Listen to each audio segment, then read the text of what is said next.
Goldfish is literally just like sitting on the title screen the whole time, or the world map, so I get to just sit here and listen to that music and not have to load up a YouTube video. Oh man, I want to listen to it. Oh hey, I should probably have like your chat open and stuff. That'd be cool, wouldn't it? What's up, Boom? How you doing tonight? Yeah! What's up, PBT? What's up, guys? I told you one day Tropical Freeze would be back on my channel. Didn't say I'd be playing it, I guess. It was just going to be back on this channel at some point. At some point, I mean, we got a donation incentive during MooMoo, so we'll for sure be doing it. But I'm so glad that we can just be candid on this. It's so nice. It's like a refreshing, like, you know, oh, okay, I got to get ready to restream and do commentary and stuff. And wait a minute, I could say fuck. Yes, yeah, dude. Right. It's just so my channel. It's so nice. Fuck. Got a new mouse, so playing around. Nice, Boom. Wait, like a mouse or a mouse? A computer mouse. Oh, okay. I was like playing around. I was like, maybe you should got a pet mouse. I don't know. Back my ass. Such professional. Oh man. Dude, I let it loose last night. I was acting so a lot of moments. I saw some of the clips. I'm on Pie's channel as well, so like let me not just be like, fuck a fat titty, dude. But Mario Party sucks ass, dude. How many times have I told you that, and yet you continue to play it? I don't know why. Like here's the thing.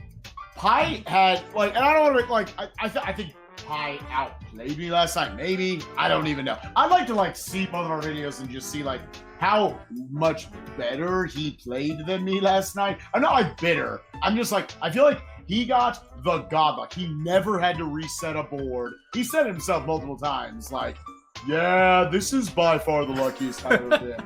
And I got bent over fucked. Oh man. So many times last night. It was ridiculous. I don't know. Those of you who watched last night, what did y'all think? What did y'all think? I know we're set up for the race. I'm maybe just a little bitter about Mario Party last night, so we're getting that in before we start. I just remember like seeing a clip that was like 3 hours in, and you guys were saying, you know, oh, this is gonna take at least 8 hours, and you were already saying, there is no way I'm winning. Like 3 hours in. Oh no, like, I knew an hour and a half in, it was over. I knew.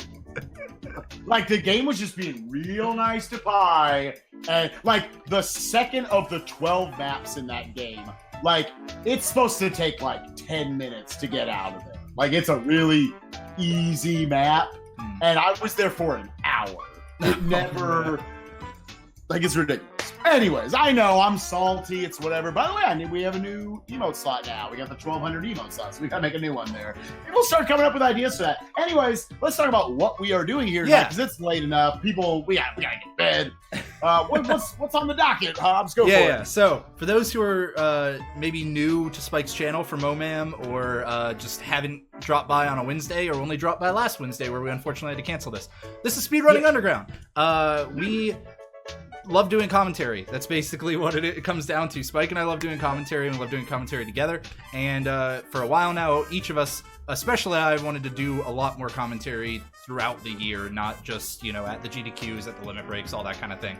So we devised a way to do some commentary like every week, and have a bunch of fun playing and learning a bunch of different speed games and watching a bunch of different speed games. So this week we've got Donkey Kong Country Tropical Freeze, as you can hear from the awesome game music, and we have Michael Goldfish facing up against MooMoo Kai. Their names should be down there, but I'm still working on the system. Please bear with me.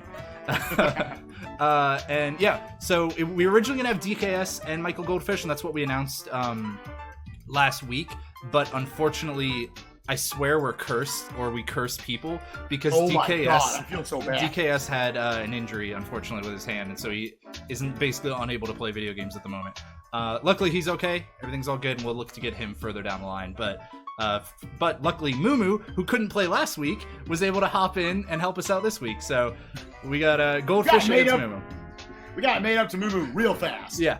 And then there's also an interactive component to this whole element, which is, or this whole, you know, stream, which is that the racers are actually not only competing for glory, but also for the hefty share of a prize pool that you all can contribute to with bits. So anytime you cheer for whichever runner you want to win. MooMoo's probably at the slight disadvantage here, so if you really like an underdog story, vote for MooMoo. If you want to see Goldfish just continue to dominate every fucking trop race like he always does, then you can root for Goldfish. But yeah, if you cheer on, we collect all those bits later, and the large portion goes to the winner of the race. And then part of it goes to Spike and I, so we can keep doing stuff like this.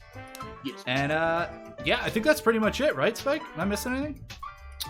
No, I think that's, I mean, it's a pretty straightforward thing. Like you said, we like doing commentary, so we're happy to bring it to you guys. Cheer as much as you want throughout it. To note, I obviously have all my cheer goals that I have for the month.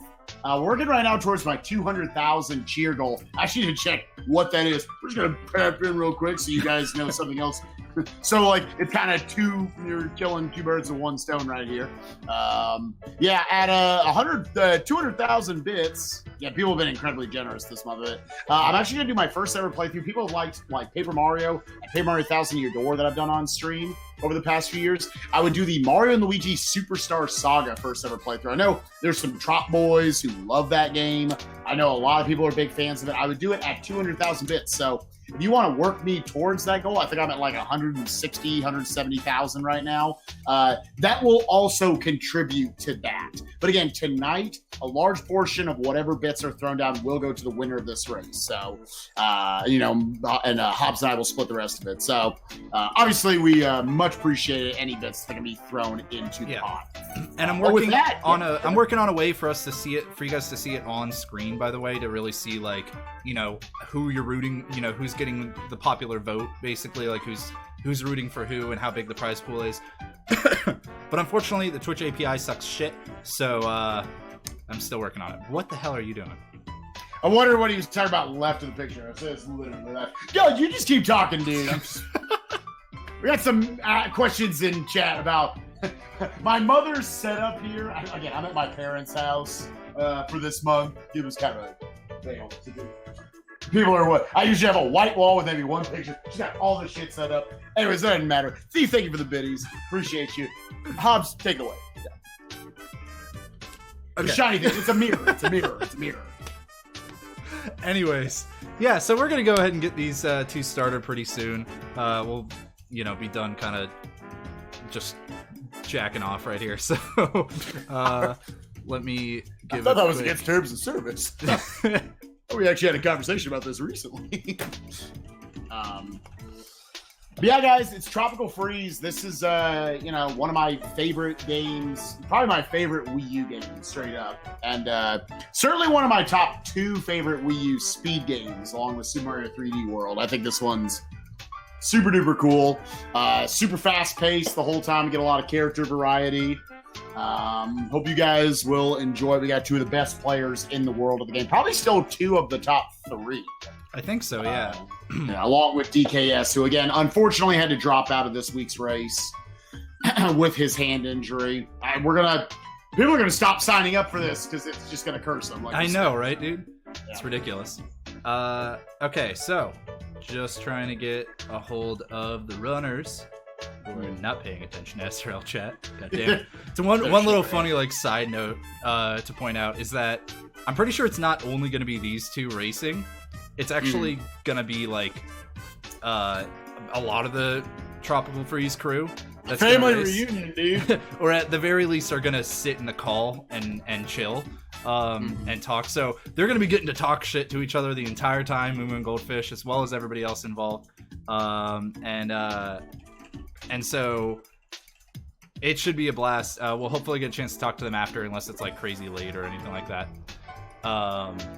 But yeah, I'm still trying to get them ready. So Spike, you keep filling air for a moment. Yeah. We'll just keep talking. Yeah, I mean, you might have remembered these 2. Both of them were involved in the SGDQ 2016 relay race. I still say our relay was one of the big inspirations for other relays that came afterwards. Yo, like that's right. I forgot to hype this up. We've got the Canada versus USA rematch. Oh, we do? Yeah, going on today. Sure. If there are any random like USA or Canadian flag emotes out there, spam them and you have to have access to them. Well, and both of them faced off against each other in World 6 last year. So yes. They get to face off for the whole game this time. Should be fun. It's kind of an interesting matchup because I know, like, for MooMoo, who, I mean, she's very good at the game. One of the top 3 runners, like we said. And I remember back when we did it at SGDQ, she ran into a lot of issues in World 6, kind of particularly on those first couple levels. And you wonder, she had to kind of adjust to the game after playing World 1 and then not playing for 4 worlds. Well, and on top of that, like, once you make a mistake in just the, like, in the first level of World 6, that compounds pretty hard through the next couple, a lot of the time. So that was a big issue as well. All right, I'm going to get a final confirmation, then we will check them out. The day when Funky Mode breaks all world records. It's not going to be faster. Man, we wish it would be, but it'll be fine. I don't think it's going to be a lot slower. Like, I think, you know, if any percent right now is what, like an hour and a half. Did it ever get sub 130 real time? I forgot. Maybe got 129. Like, Funky's going to lose like a minute or two. It's just going to be like some momentum conservation stuff. We can't do that. All right, well, here we go. We're going to get them kicked off. And as soon as we wait on Twitch delay and stuff, then we should be good to go. So, Goldfish will be on the left. MooMoo will be on the right. That's who we'll be referring to. We'll try to remind you who's on which side as we go on as well. But, yeah. Yeah, again, little note right here. You might wonder why they're starting like on the world map as opposed to, oh, we're off. Oh, the perfect sync. Gotta love it. Yeah, I think something's a little up with MooMoo's timer, but they're synced right now, so I'm going to call that the official time. Just go with that. Yeah. They start on the world map there because it helps to reduce. The Wii U is a really powerful console. We needed to start there to kind of lower the load times to where they're consistent with both players. But with that, we're starting off. You're going to see a difference in preference between the 2 players. It doesn't make a big difference time-wise once you get past the first couple levels. Goldfish electing to start in 2-player mode, allowing him to start with Cranky. And as you can see, almost like DuckTales Scrooge McDuck, he is able to use that cane as like a pogo stick in order to keep his momentum going and be able to bounce over really long gaps. And Cranky is here instead. Cranky is definitely the kind of like hero of this run, which is why you would start in 2-player. But MooMoo likes that, you know, pure, I don't need a second input device kind of start to the game. So she likes to opt with starting with Donkey, and then the game wants to kind of teach you about the 3 different Kongs that you will gain access to throughout the run separately. It wants to teach you slowly. So MooMoo has to start with Diddy Kong. Diddy is great at swimming, but not a lot else. Yeah. If you are above water, you're not going to see much of Diddy in this run. Again, this World 1 is almost like your glorified tutorial world. It's going to try to break it down. There are 3 different characters, like Buddy Kongs Donkey will have with him. Those being Diddy, Dixie, and Cranky. Each of these first 3 levels will introduce you to each of them. Looks like so far very clean levels from both players. Very clean 1-1s for them. Wouldn't expect anything different. Despite the fact that neither player, we kind of pulled both of them, I almost feel like out of retirement. Yeah. So they could do this race for us. I asked MooMoo before the race started, so how much Tropical Freeze have you played recently? She said, a lot the last 3 days. Yeah. Yeah, really because going in on this to help us out. Not only did has Goldfish been de-rusting this game for a little bit longer because he was submitting to SGDQ, but also MooMoo was planning to play Plague Knight last week. Like, we had her lined up for a totally different game, and then I didn't even know to contact her until DKS had problems with his hand. So yeah, she has just been really stepping up and filling that void for us. Now, as you can see, they are basically tied, even though MooMoo finished a little later from the first level. That's because Goldfish had to drop the 2nd player. Yeah, if he doesn't end up dropping the second player, what happens is at the beginning of every single level, he would have to turn around and pick up Cranky. And there are levels where you're going to want to swap off of Cranky. Ooh, MooMoo took a small bonk there. Now, bonking in this game, it's kind of like Super Mario Odyssey in to a degree, where bonking is almost the worst thing that can happen to you for a lot of the parts of this run. Obviously, that can lead to death in places, but even just a small bonk can throw off your cycles completely, throw off just your flow of traveling through the level. And as you can see, that unfortunately compounded in having MooMoo lose a couple of seconds there. However, MooMoo able to pick up some time. There is that little water section there, allowing for Diddy's usage to come into play, that jetpack. Did accidentally miss Dixie Kong there, so had to turn around and grab it. Minor mistake at this point. Now using that infinite water skip you have from having a character, and then Dixie's not infinite flutter, but ability to almost have, I like to describe it as just basically a double jump. Yeah, it's like a slow double jump. Yes. To allow you to get that little bit of extra height to get up to that finish barrel right there. Both of them not having to wait on that final platform as it goes across. Right. So Goldfish opening up a little bit of a lead here now, going into 1-3. This is where, whether you're playing on 2-player or 1-player, the routes converge, because you're going to swap to Cranky here, and you're going to leave yourself with Cranky for a little while. Yeah, like I said, the game tries to teach you one level at a time about each Kong, and this is finally where they introduce Cranky Kong. They had introduced the fastest one last, of course. And this is one of the reasons why Cranky's really fast. You can see this climb on the left side from Goldfish. I love optimizing climbs in 2D platformers. It's one of the coolest things because traditionally, you're really just moving horizontally throughout the whole 2D platformer, but it's those moments where you climb, where you want to stop your jump. You only want it to go as high as you absolutely need to. All right, Goldfish with an absolutely beautiful bouncing section there. That is very tight to get through all of those enemies. Let's see if MooMoo can match. Ooh, okay. Had it good there, but unfortunately took the hit at the end, pulled out the cane just a little late. Gonna have to waste about 3 seconds here to go ahead and grab this backup Cranky barrel.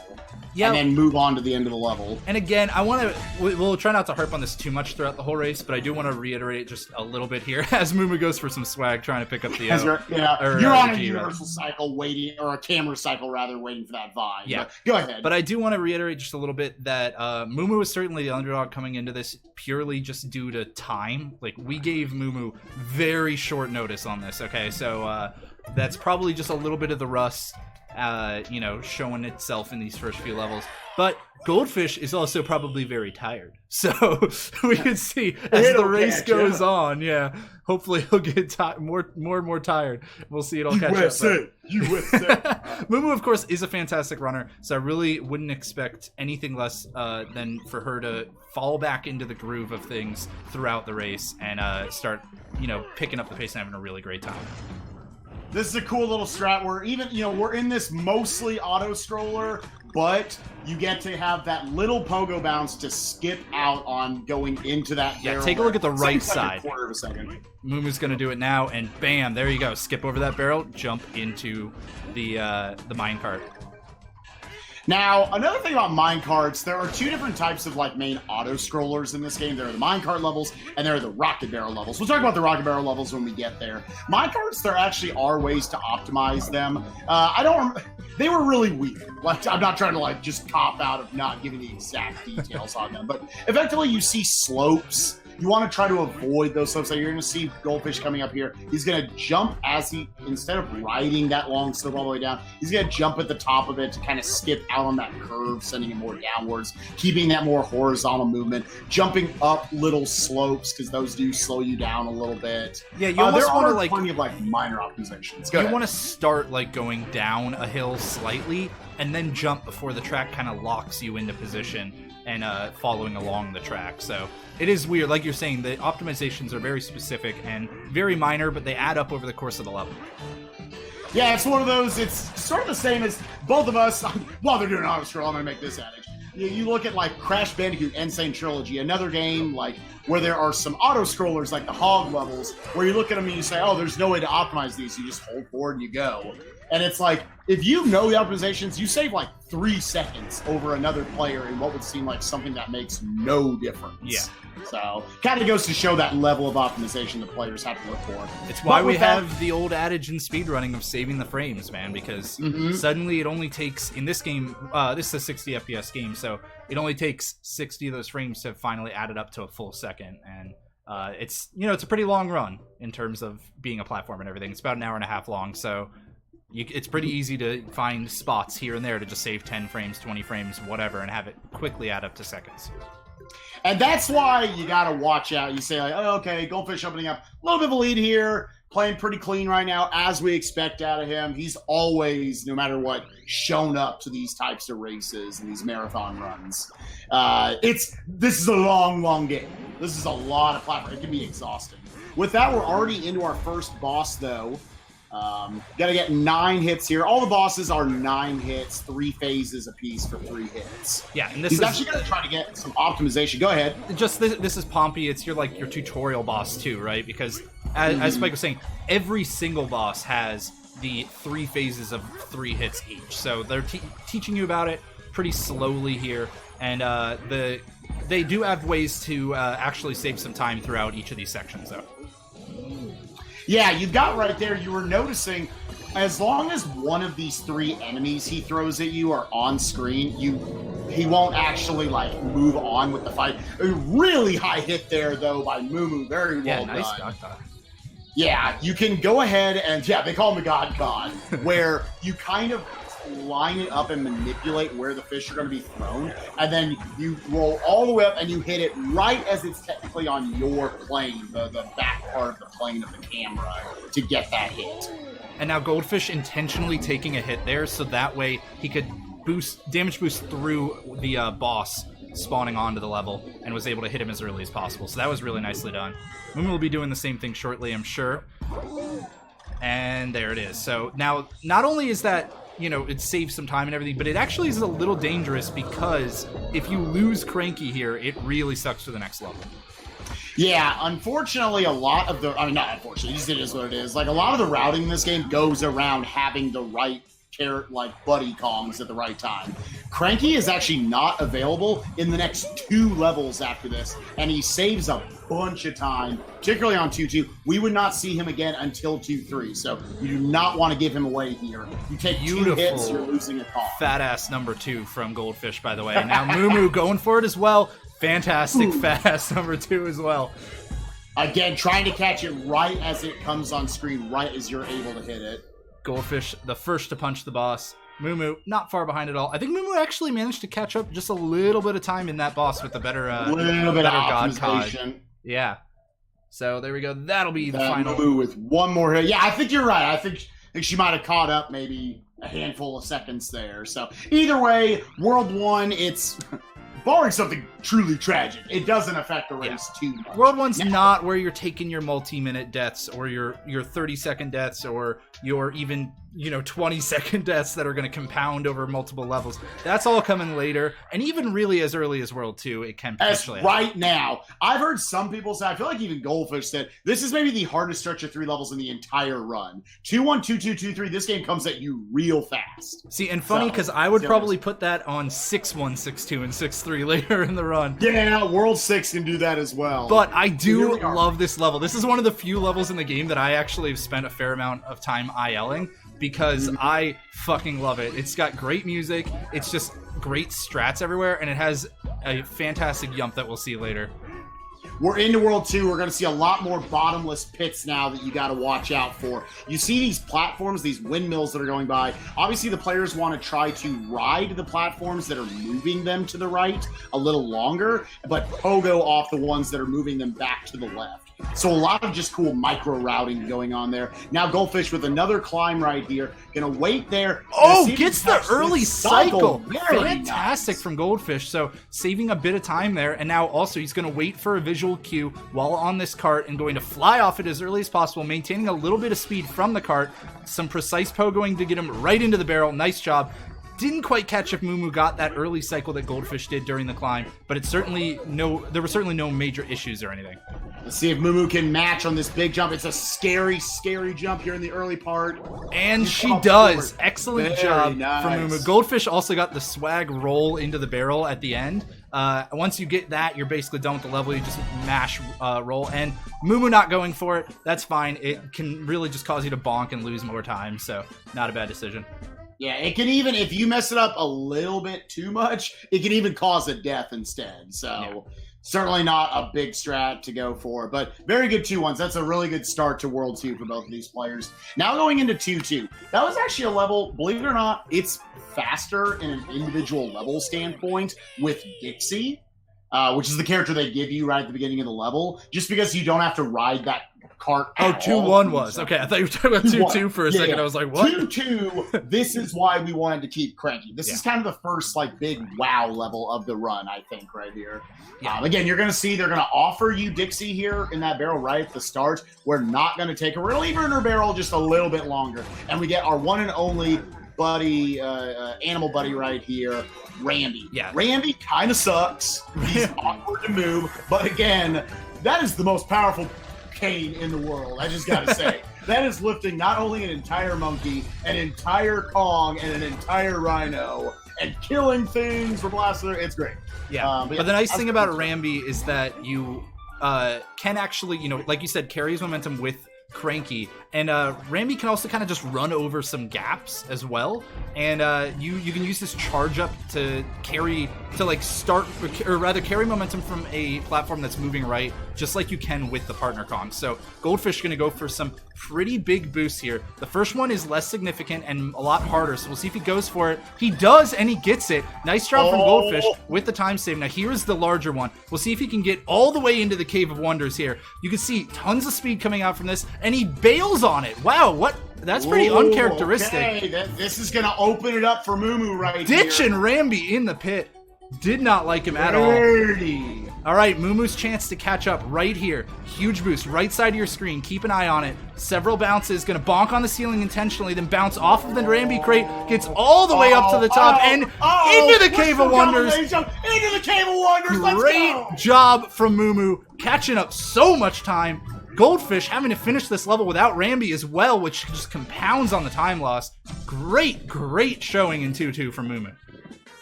Yeah, absolutely. That probably made up a good 7 to 10 seconds right there. All of a sudden, MooMoo was kind of Goldfish was kind of building up that lead. MooMoo making up a lot right there. That is not an easy strat. That is one of the hardest strats in the entire run.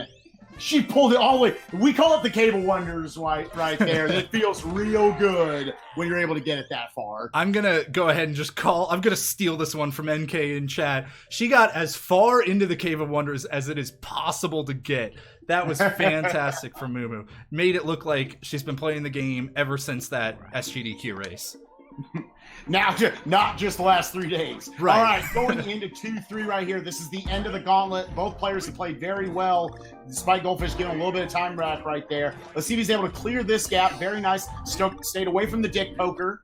Able to get underneath that ceiling. The thing about 2-3 is that it's not similar to the other levels in that its cycles are not all purely based on when you scroll the screen. They're actually based on the music in the level, these horns that are happening, or at least a lot of the platforms are based on the horns. So even minor mistakes like Goldfish taking that one hit that he took so far in this level can potentially mess up your cycles. He's looking real solid so far though. MooMoo right behind as well. Yeah, Goldfish, like a true professional, took that one hit, but had this this mental timer of what he needs to adjust. Looked like he pretty much knew, I can just go. Yeah, it looked like MooMoo was maybe a bit slower throughout that level. Ooh, especially right at this ending here. She had to do a few more rolls here and there, whereas we want to roll as little as possible if we have the option to pogo instead. Goldfish is going to wait on an audio cue here. I'm sure there was a lot of coughing going on in the Discord. Yeah. And he does manage to skip the final horn blast and get up to the barrel. So great job from Goldfish. MooMoo now waiting on that same audio cue. Seems like she should be good as well. I think that should be good as well. Yeah, great job from MooMoo. Goldfish extending his lead just a hair throughout that level. but certainly no major mistakes there. That was easily one of the first places to see somebody lose a Kong or fall in a pit. And with that, all right, like I said, It's a gauntlet. 2, 3. This game ramps up pretty fast. Now the game gets to chill back down a little bit. We're moving into 2-4. This is our second and actually final minecart level of the run. There are 3 more auto-scrollers after this, but they're all going to be in the rocket barrel stages. Again, the minor optimizations you want to make here, you have a slope. You want to try to make sure you don't ride all the way down. A lot of them. That first one there, it actually shoots you down really fast. Again, there's a lot of like very specific, minute details to everything. You also see Goldfish right there. You want to jump. Goldfish takes a death! He's going to be sent back to the beginning of the autoscroller immediately. That is not the kind of level that you would normally see any of our runners take a death on, but especially out of Goldfish. Man, that immediately threw the lead to MooMoo. Again, he's going for those minor optimizations like I was talking about. You want to try to jump more often in the level, I believe I remember is what it was. So a lot of times you're jumping through those different like saws and everything, and just kind of messed up his timing a little bit. That does cost him Cranky, as you saw. Important detail. It's not an important detail for right now. That's actually not going to cost him any time from Cranky's standpoint, but if any deaths happen throughout the run, you automatically lose your buddy Kong. Yeah. So with that, oh my God, MooMoo jumping into the roof. I'm so sorry. I said it was gonna chill out. I thought, what happened? Both runners taking their first deaths in the 2-4 auto scroller of all things. All right, well, I am shocked. Here, guys. We were sitting here like, oh man, it's like riding a bike. They picked it right back up. 2-4 maybe just, it's probably a thing in speedrunning in general. A lot of times the auto scrollers can sneak up on you just because you're like, whatever, I've done this a million times. They just have to jump a few times. You just don't think about it. All of a sudden, here you are. Yeah. So, wow. I guarantee you that woke them back up a little bit. Probably a little bit of a letdown. Like I was saying, after you get out of 2-3, you feel like, okay, I got a couple of easy levels here that I don't have to worry about. Goldfish, man. Just giving the lead away, and MooMoo's like, no, that's fine. I know you didn't mean to give it to me. Didn't want it. Yeah, you didn't mean to. Let me give it back. Some nice hops from Goldfish on those final platforms, just saving a fraction of time. Very difficult to do, though. Yeah, difficult and almost more so scary than difficult. Those are literal frames that you're saving at that point to potentially just fall and die again. MooMoo going for him as well. Same. Yeah. Like the back part of your back wheel is barely catching on to those. So I love it, with that, we had 2 deaths, and we're basically at the same deficit we were going in. Yeah, what happened? Those were like seemingly equal deaths. That was so ridiculous. All right, well, we're going into 2-5 now. This is also known as Ghoul's favorite level. Because this is where Dixie finally shines and gets her usefulness. Yeah. Especially with both these runners losing Cranky in 2-4. Yeah.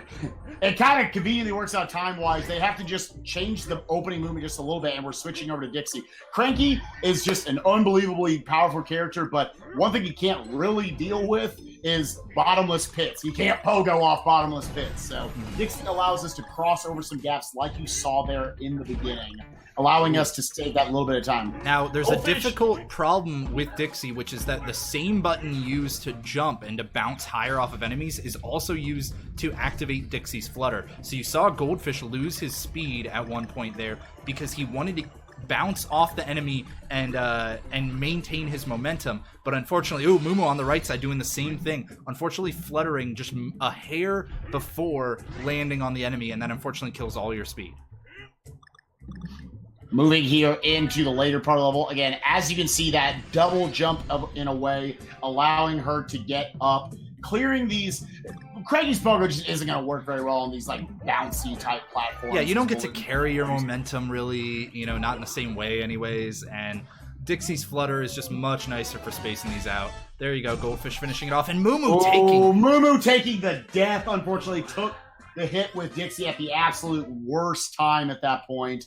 It's not going to send her back terribly far, But she will have to do that movement without Dixie, which is very frustrating to say the least, and easy to just kind of be tripped up on.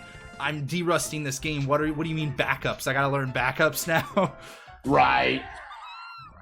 So she's gonna be bounced up. That is going to definitely open up a little bit of a lead for Goldfish. The next boss coming up after this is one of the hardest bosses in the entire run, so we'll see how that affects things. Want to remind you guys, as we're going into this is almost like a half auto scroller with Goldfish going into it right now. Do want to remind you guys that we do have the cheer I guess not really incentive, but if you guys throw down any bits during the course of this race, a portion of that will go to the winner of this race. Right now, Goldfish looking good, but we got a long race to go. If you'd like to cheer on either one of these players, be sure to throw that into the chat. Again, any bits cheered throughout the course of this run will be thrown in. And they'll also work towards my MooMoo incentives that we've been having going all month. Yeah, that's what I was going to say. So if you still want to see Spike eventually get up to those higher incentives, then don't worry about that. But Goldfish now still with that big lead is showing off how this level works. You basically hang onto the vine and you slide along it. No, holding right necessary or anything like that. So like Spike said, it's somewhat of an auto scroller, but the entire level he's been trying to save just bits and bits of time so that he could lose Dixie. Ooh. No, I don't think he wanted to do that. So he could strategically lose Dixie. He wanted to get to that cranky barrel on the earlier cycle that you saw there for a moment. Unfortunately, every time that barrel turns is 1 second. So because he had to wait for it to turn all the way back to cranky, he lost 3 seconds there waiting for the barrel to turn. MooMoo now has the opportunity to catch up those 3 seconds as long as her movement throughout the level is a little bit better. Yeah, trying to just save those frames throughout the level, just trying to hit that next vine as early as possible. It's very, very tight movement you need throughout the entire level to get that opportunity. So she's coming up on it right here. We'll see if she's able to execute it. Goldfish also doing a nice climb, but on the right, MooMoo barely getting that barrel. It was starting to turn to Diddy, man. That was crazy. Great job for MooMoo, though. Goldfish still finishing out the level first. However, MooMoo catching up 3 seconds, and if that happens over the next few levels, there's still a lot of game left. Yeah, absolutely. We saw you kind of wonder what both players are thinking right now. I'm sure both of them are still a little rattled off of the 2-4 deaths that they had. Just okay, well, what was that? So we'll see. MooMoo, a sexy little strat right there, keeping that momentum conservation with Cranky. Again, it's basically as long as you don't touch the ground for more than like a handful of frames, you're good. You're going to be able to maintain that momentum. Right there with Cranky's pogo, it's just instantly, and then you're off. So again, that's where a lot of the sexy strats with Cranky come into play. All right, Goldfish blasting into the boss. Again, we got 3 phases with 3 hits apiece. This boss can be damaged, one by you jumping on its head, but for the most part, from you using its children and throwing it back at him. Just pooping out these eggs. So Goldfish trying for a strat right here. You're already with the double, now going back to the right side. Got the real quick, basically 1 cycle of swords right there. It all goes by so fast, but it's very specific to picking up an egg as you're dropping down to go back into your next pogo. Those are very specific inputs. Now you're actually going to see him wait right here. Instead of throwing it instantly, he's going to allow another egg, a second egg, sit there a little bit longer, then throw this egg long enough for the 3rd one to spawn on screen, gets the 2nd hit, turns back to luck, and gets the 3rd hit, executing this boss perfectly so far. MooMoo's got a match at this point. Yeah, otherwise, Goldfish, if he didn't wait on that egg to spawn and instead went for the hit as soon as he picked up the projectile, then he would have had to wait an entire extra cycle for the boss to give him more artillery, basically, give him more ammunition. MooMoo's going to do the same thing on the right. Now, Goldfish into the phase where you can lose the most time, I believe. Yes. The 3rd phase. Now, this is also the phase with the largest amount of RNG. Where these eggs spawn on screen is random. It's not too big of a deal until the very end of the phase. By the way, MooMoo, great job on phase 2 on the right side. Yeah, matching Goldfish hit for hit at this point. Goldfish got a left spawn. That's unfortunately slow because, as you saw, he had to move all the way across the screen in order to catch up, or in order to get close enough to hit the boss that is. Now, getting the middle pattern here. This is the freest pattern to get this double hit. There is a quick kill by doing 2 hits, one with Donkey, one with the egg, and there we go, Goldfish nailing it. Great job. MooMoo, we'll see if she goes for it. I don't think she's going to, just due to the fact of being rusty. But let's see that again from Goldfish real quick if my replay system is working. And it does not appear to be, so we're not going to see it again. We're not going to see it again, but it was cool, let me tell you. She is able to get this right side spawn, which just always Scowl is going to come from the right side. So that just makes that a little bit faster at this point. Oh, okay. I know why my replay didn't work. It's because I'm an idiot. All right. We'll find out later if I fix it. Yeah, there are 3 different egg patterns where they drop down on you right here. Yeah, it looks like she's going to like to just waste a few seconds and instead just get that hit right there. It's literally like 2 seconds you save from the quick kill. I love it, but I can totally understand any runner that doesn't go for it, especially when you've just been de-rusting the game for like 2.5 days. Yeah, as you can see right there, Goldfish, balls of steel, man. This, I know Ghoul is loving what he said. Like, he's just such a big dork about it. Like, he has balls of steel because I think just nothing gets under his skin. I talked about that 2-4 death. It probably didn't bother him at all. He probably laughed about it. Yeah. So he's jumping right back into the thick of a lot of camaraderie in this community. I can only imagine that they were just joking around as they both died in an auto-scroller. Now we're in the, we're in Munch's favorite level. We pointed out Ghoul's favorite. Might as well point out Munch's as well. Mainly due to the music, so I'm going to shut up for like 1 second. Yeah.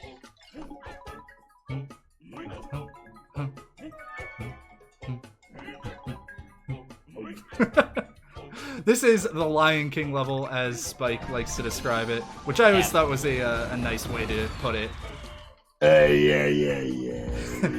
Now, the thing about this level is that no matter how fast they go, they can only catch certain cycles because, like 2-3, these these animals that are moving, the platforms that are kind of moving to the music are indeed actually moving to the music. So no matter how fast they go, they can only catch up so much time, save so much time until they get to the end here. So Goldfish on the left, keep an eye on him because he's going to be the first to come up to it. He's going to try to bounce or jump off this snake rather as early as possible to get into this barrel, so that way on this platform he can roll all of the grass with one swipe. Great job from Goldfish, and then hit the barrel, the gold barrel, at its highest point. So Goldfish, no problems whatsoever in that level. MooMoo had to pick up Cranky a second time to refill her hearts, but I think... No, that was just swag. Just swag, alright. Well, I know she did take a hit, but I think that she didn't... Yeah, I don't think she lost any time anyways from picking up Cranky, because he happens to be on cycle there. Yeah, picking up a barrel, if you execute it correctly, costs 0 time. So there's a lot of opportunity for just little swaggy moments like that right there. But it is also just a potential backup if you have taken a hit by that point.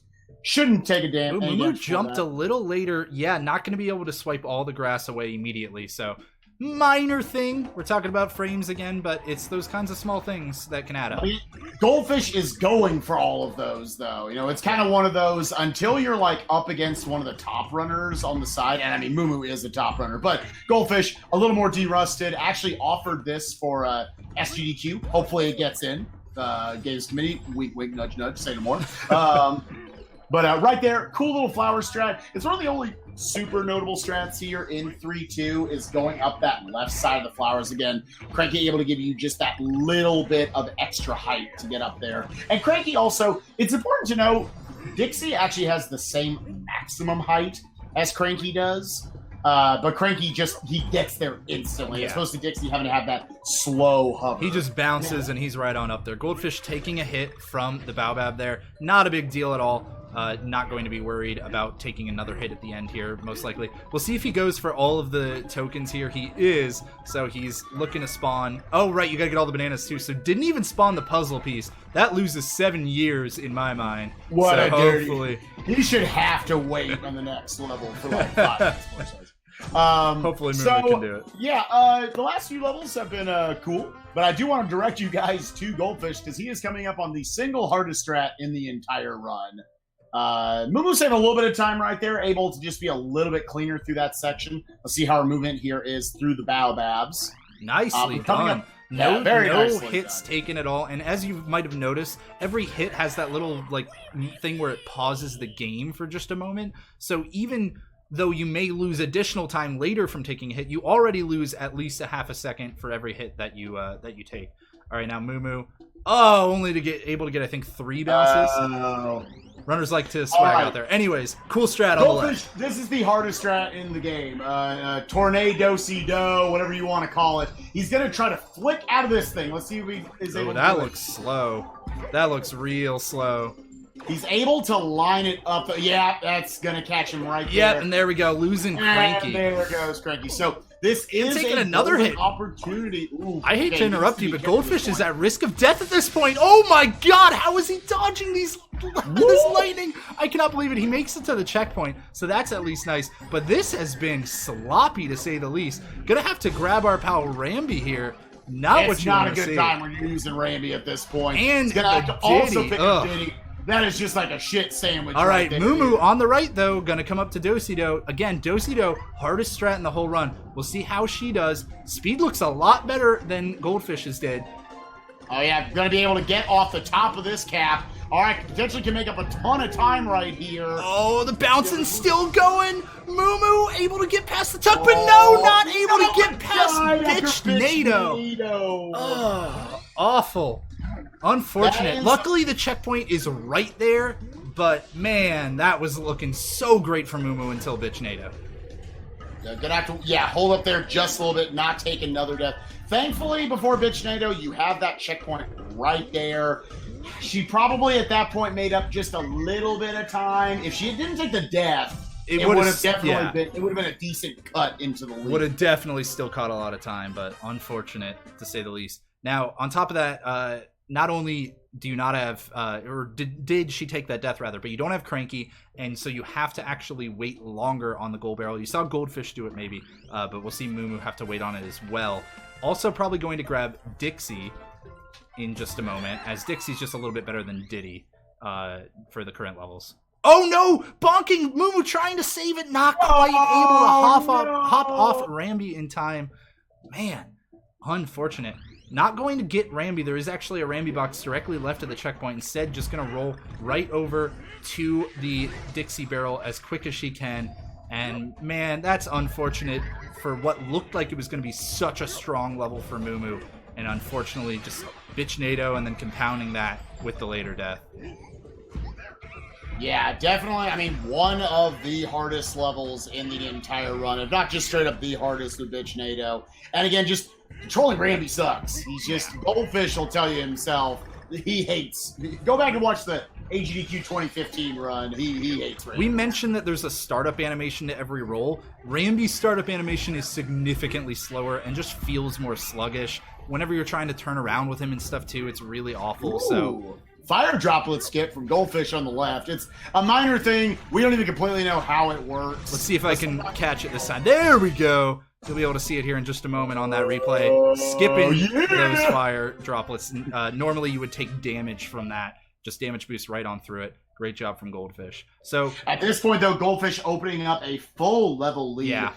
This level 3-4, not a terribly long level, though. But still, at this point, you know, a level is a level in a game like this. So unfortunate how that last level turned out, but it is what it is. Lots and lots of difficult game to go. Yeah, still plenty of opportunities to catch up for sure. As we saw at SGDQ 2016, there were plenty of lead changes back and forth throughout the run. So I would expect Goldfish to still, you know, take some of those larger deaths in the late game because it only gets harder with every world. Coming up here, let's see if he's going to try to go for this cycle. He did. He does, and he gets it. Wow, nails it. Great job. Oh, MooMoo on the right, not getting the fire droplet skip as well. Once again, like Spike said, it's not 100% understood what makes it whether you get that or not. So it's effectively random, even though it's probably not random. There are some small little variations to your roll based on where you start it. You know, like exactly how wide your hitbox is at certain points or some weird shit like that. So yeah, that's generally kind of roll oscillation is what we like to call it, and it's roll considered a pain in the ass. Shit like subpixels, like we have the true story is we have no fucking idea. We do not know why. Yeah. So whatever. And as moving in, these are for anyone who's ever seen them. These are the rocket barrel levels. They were what basically made people think DKC Returns, the prequel to this, was like the hardest video game of all time. People could not control these, even though it's literally like a one-button thing. It's that helicopter flash game that everybody played in like middle school, and for some reason nobody can apply those skills from a mouse to a Wii U gamepad. I have to ask, like, I don't want to talk shit, but I'm gonna talk some shit. Like, I never thought these were hard, even Returns. Did you think they were difficult? No. These were not hard at all. No, I don't know why if you're trying to get absolutely everything, then the later ones get more difficult for sure.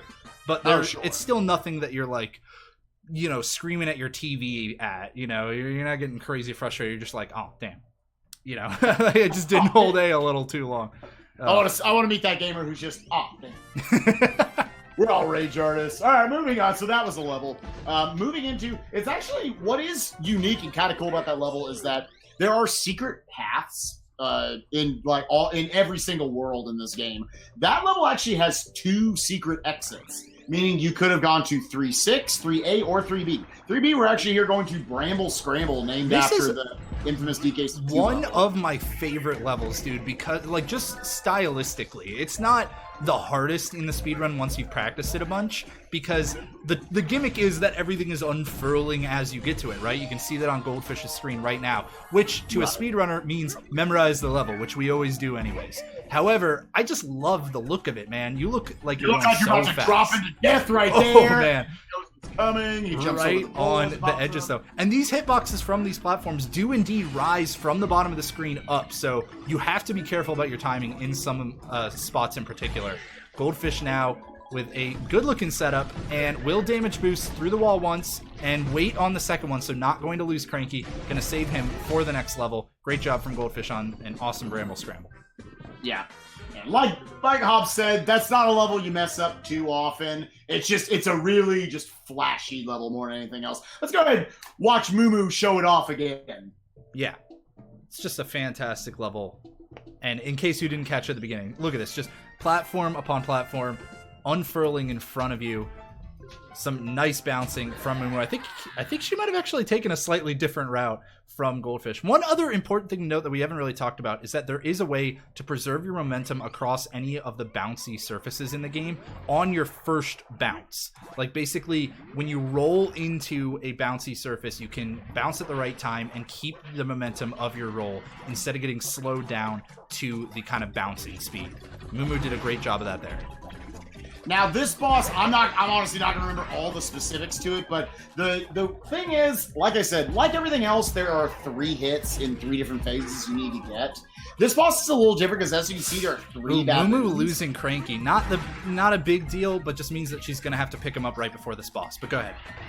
With this boss, each of the 3 baboons have 3 health, so you're trying to manipulate the baboons with certain movement to where you're going to specifically reduce the health of one of them to 0. They all have 3 health apiece. They are definitely being dicks to Goldfish, though. Little bit of RNG in the bosses. Not a game chock full of RNG. Had to wait. They didn't come all the way down on those poles, so I had to wait there a little bit. I was going to knock it over. Wait until that right one comes down before he kills the left one. Manipulating it to come down, then getting the 3rd hit on the right one faster. Now getting us down to just 1 baboon. Yeah, because it only matters that you hit 1 baboon 3 times. You don't have to hit all of them 3 times per phase. Just got to hit 1 to move on to the next phase. But now, Goldfish, can he go for the Kobe? Kobe! Nice job from Goldfish. MooMoo's in the boss now, too. It is a longer boss, but at least they're in the same level. Taking a hit right there. So it's going to be a little bit scarier doing this next hit coming up. Doesn't want to go over and grab that heart because, again, all of your movement in this boss is very specific. Able to survive right there, so very nice. And then able to get the heart and get back up. Get these baboons to move down. Goldfish on the left. A little nicer to move. Goldfish is going to take intentional damage, most likely, here through this final set of bombs so that he can pick up, the bomb, not able to quite get the Phil Mickelson. Oh, come on. Looking like me at SGDQ 2016. What's he doing? So it looked like Goldfish had some unfortunate randomness there, as well as maybe just a tiny bit of slop. MooMoo's bosses looked pretty clean so far. But it's hard to tell with this boss too, you know, exactly how lucky or unlucky you get when you're trying to look at 2 screens. So we're not going to try to overanalyze it too much. Yeah, but I will overanalyze it and say MooMoo definitely got better luck, at least on the pole section. But not successful in catching the alley-oop. That's okay. MooMoo's a bigger PGA fan than Goldfish. She's got the Phil Mickelson on lockdown. Not into the NBA, but the PGA. Yeah, get me some of that golf shit, dude. Yeah, baby. I take it you're a big golf fan.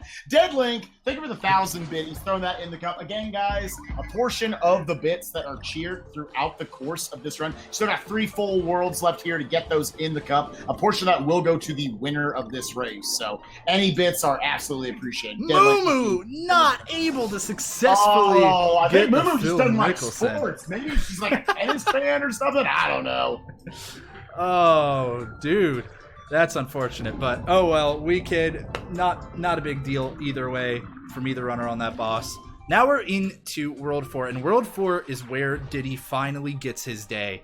This is the water world. Every platformer's got to have them for some reason, but luckily, this platformer actually does water worlds very well, because they give you access to Diddy, who's got his jetpack, as you can see from Goldfish, able to get to keep a lot of speed throughout these water levels. Now he's going to take an intentional hit there because he just needs to get to this Dixie barrel on cycle. Easy. Yeah, did not have to worry at all about, you know, the time loss from taking the hit. And then Dixie allows you to power through these currents, and that is very useful right there, as you saw, and also for the end of this level. Yeah, you're going to actually see coming up here. Yeah, he's going to come out of it and then start kind of optimizing when you go into those spins and then switching back over. Goldfish not lighting up the switch here. As you might have noticed, Goldfish is going backwards, which might seem a bit weird because there is a secret exit, one of the best secret exits. This is the most well-hidden secret exit, and it's the most important one in the run. Yeah, it's fantastic, and Goldfish, I don't know, opened up a crack of the door there for MooMoo, so MooMoo can potentially save a little bit of time because every mistake you make in a water level is really, really compounded as opposed to those on land. But MooMoo immediately taking a hit is probably either going to lose Diddy up at the next damage boost, or is going to have to skip the damage boost.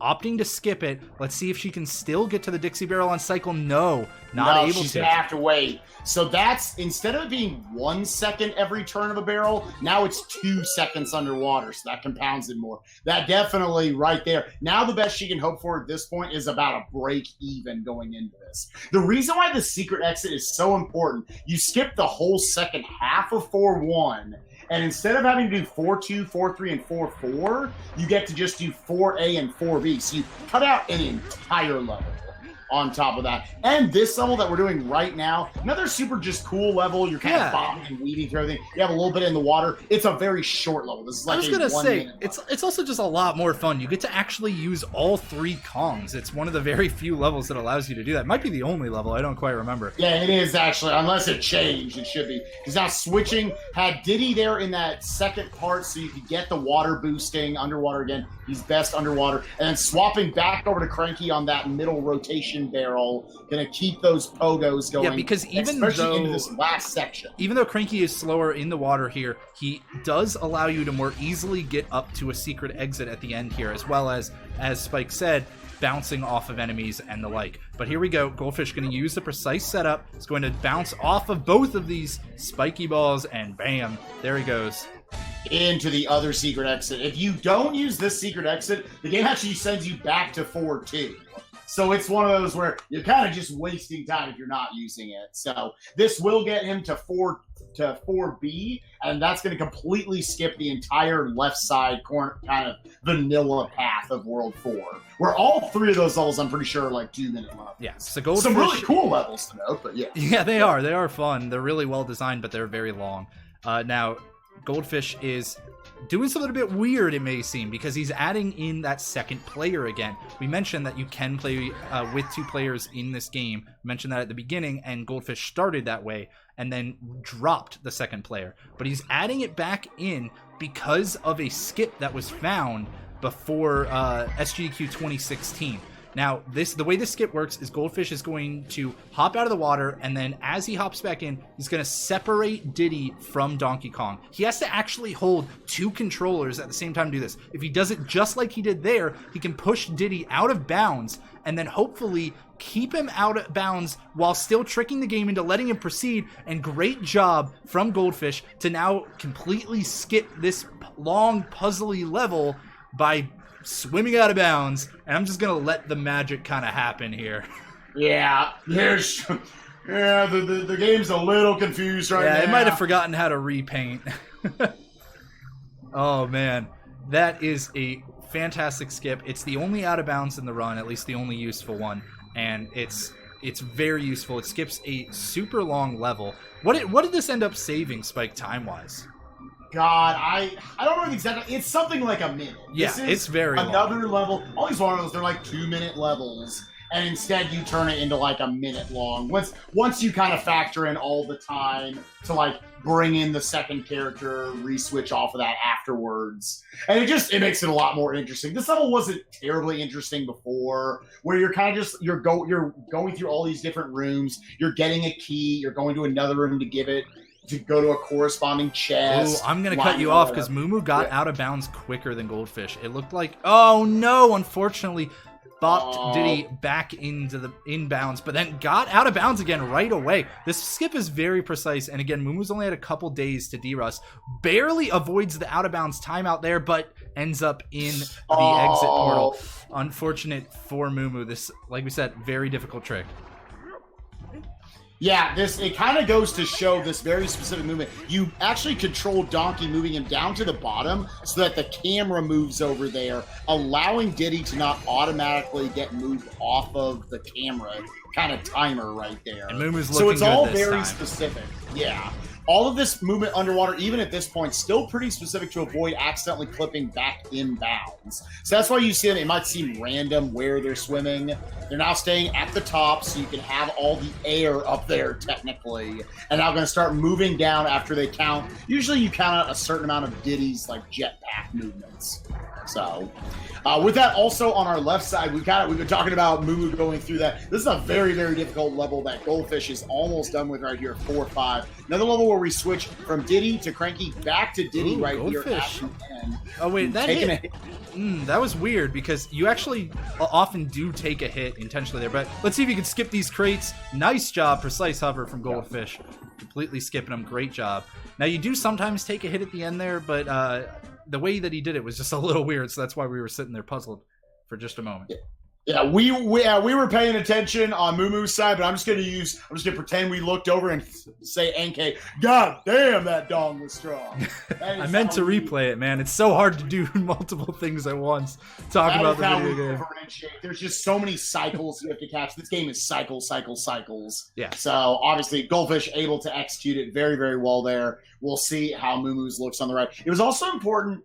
The little strat you get to save at the end with Diddy that you can kind of hover down to the barrel, it does save time, yes. But that actually by itself does not make picking up Diddy there at the end worth it. It's more so because of this level, because this is the longest level in World 4 that we have to do. It's just a lot of swimming, so a lot of preferring to be Diddy right now. Every time he blasts, it's a ton of seconds. All right, let's take a look on the right. MooMoo's going to come up to the strong dong after this wall. Going to be there pretty soon. I guess real quick, Goldfish on the left has to unlock another switch. The underwater levels are kind of where they decide to put in a few more puzzles in the game as intended mechanics. But right side, MooMoo, ooh, making a quick mistake on that roll, but luckily not seeming to really affect the cycles. Affecting gonna the play it spacing, smart though. right there. Yeah, and yeah, this is going to be one weak-ass dong, unfortunately.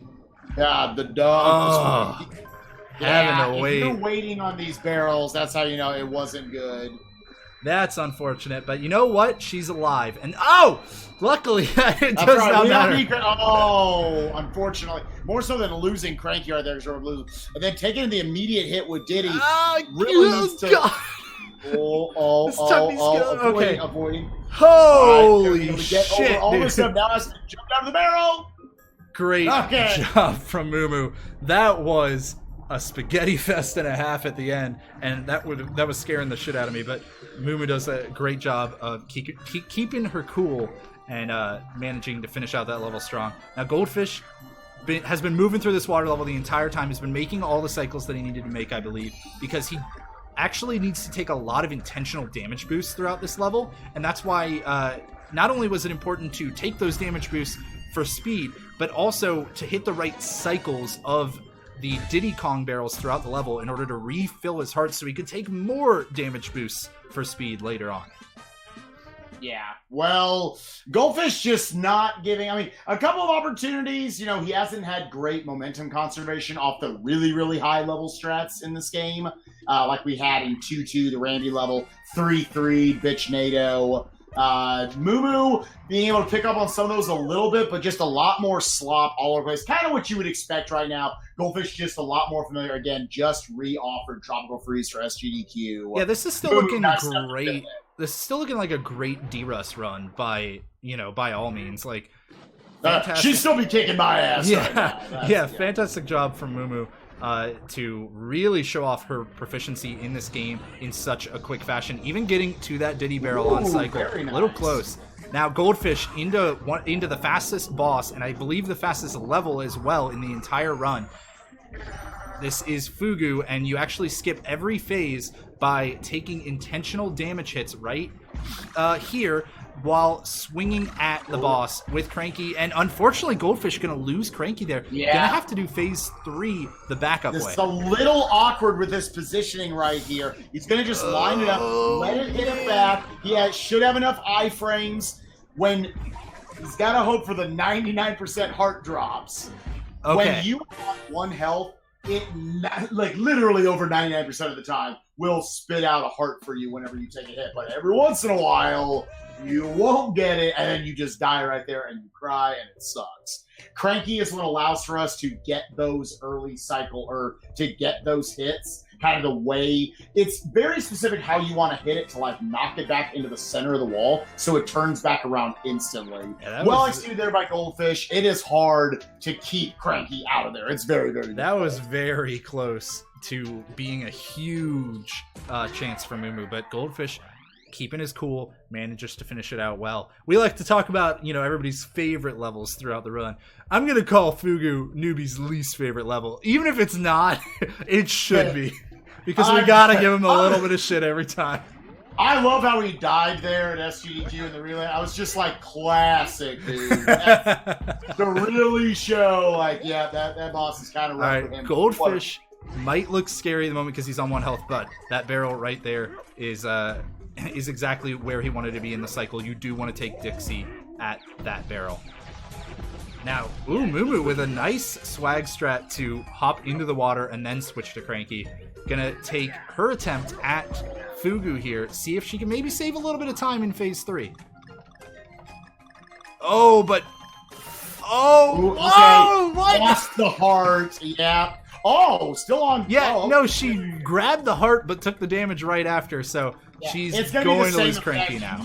Full health at this point for it to matter. So, again, you have enough iframes where you can get the hit, move safely out of the spikes, get the heart, and then reposition yourself to get these hits. So, gonna lose a little bit more time on Goldfish, unfortunately, there. Goldfish able to hold it through the second phase, hold Cranky at that point. And now Goldfish masterfully moving through 5-1 at this point. Again, just really clean movement, not giving a lot of opportunities. Oh god, MooMoo almost died right before the last hit of Fugu, but squeaky clean just got out just in time. Oh man, I'm like losing words off that because I thought for sure she was dead. That was crazy. Anyways, yeah, Goldfish still showing, like he's in top form in World 5 at this point. Yeah, I'm sure he would tell you he wouldn't be super happy with this if this was somehow his like SGDQ runs. It's all right. We're knocking the rust off for both of these players. We're kind of refining. I'm glad that we're finally for once Tropical Freeze is on my stream again. This is a great speed game. You guys will hopefully see more action for it. Especially make sure to give both of these runners a follow. Hopefully both of them might be performing runs at this upcoming SGDQ. MooMoo, a great Shovel Knight runner as well. Oh, yeah. So. Especially, MooMoo's basically Mr. Spooky, the Spectre Knight King. So hopefully we'll be able to see that from her.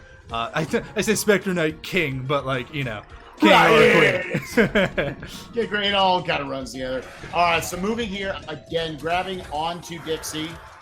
Now, losing her right there. This is definitely going to cost her at least one cycle. Now, instead of just going across, going to have to wait here, look for a visual cue. Almost able to get it, but didn't want to get the Diddy of Death, as I like to call it. Gosh, I'm not going to lie. I wanted her to grab it. I know, because you knew I was ready for it. You knew I was ready for it. If you don't know what we're talking about, check out the SGDQ 2016 race.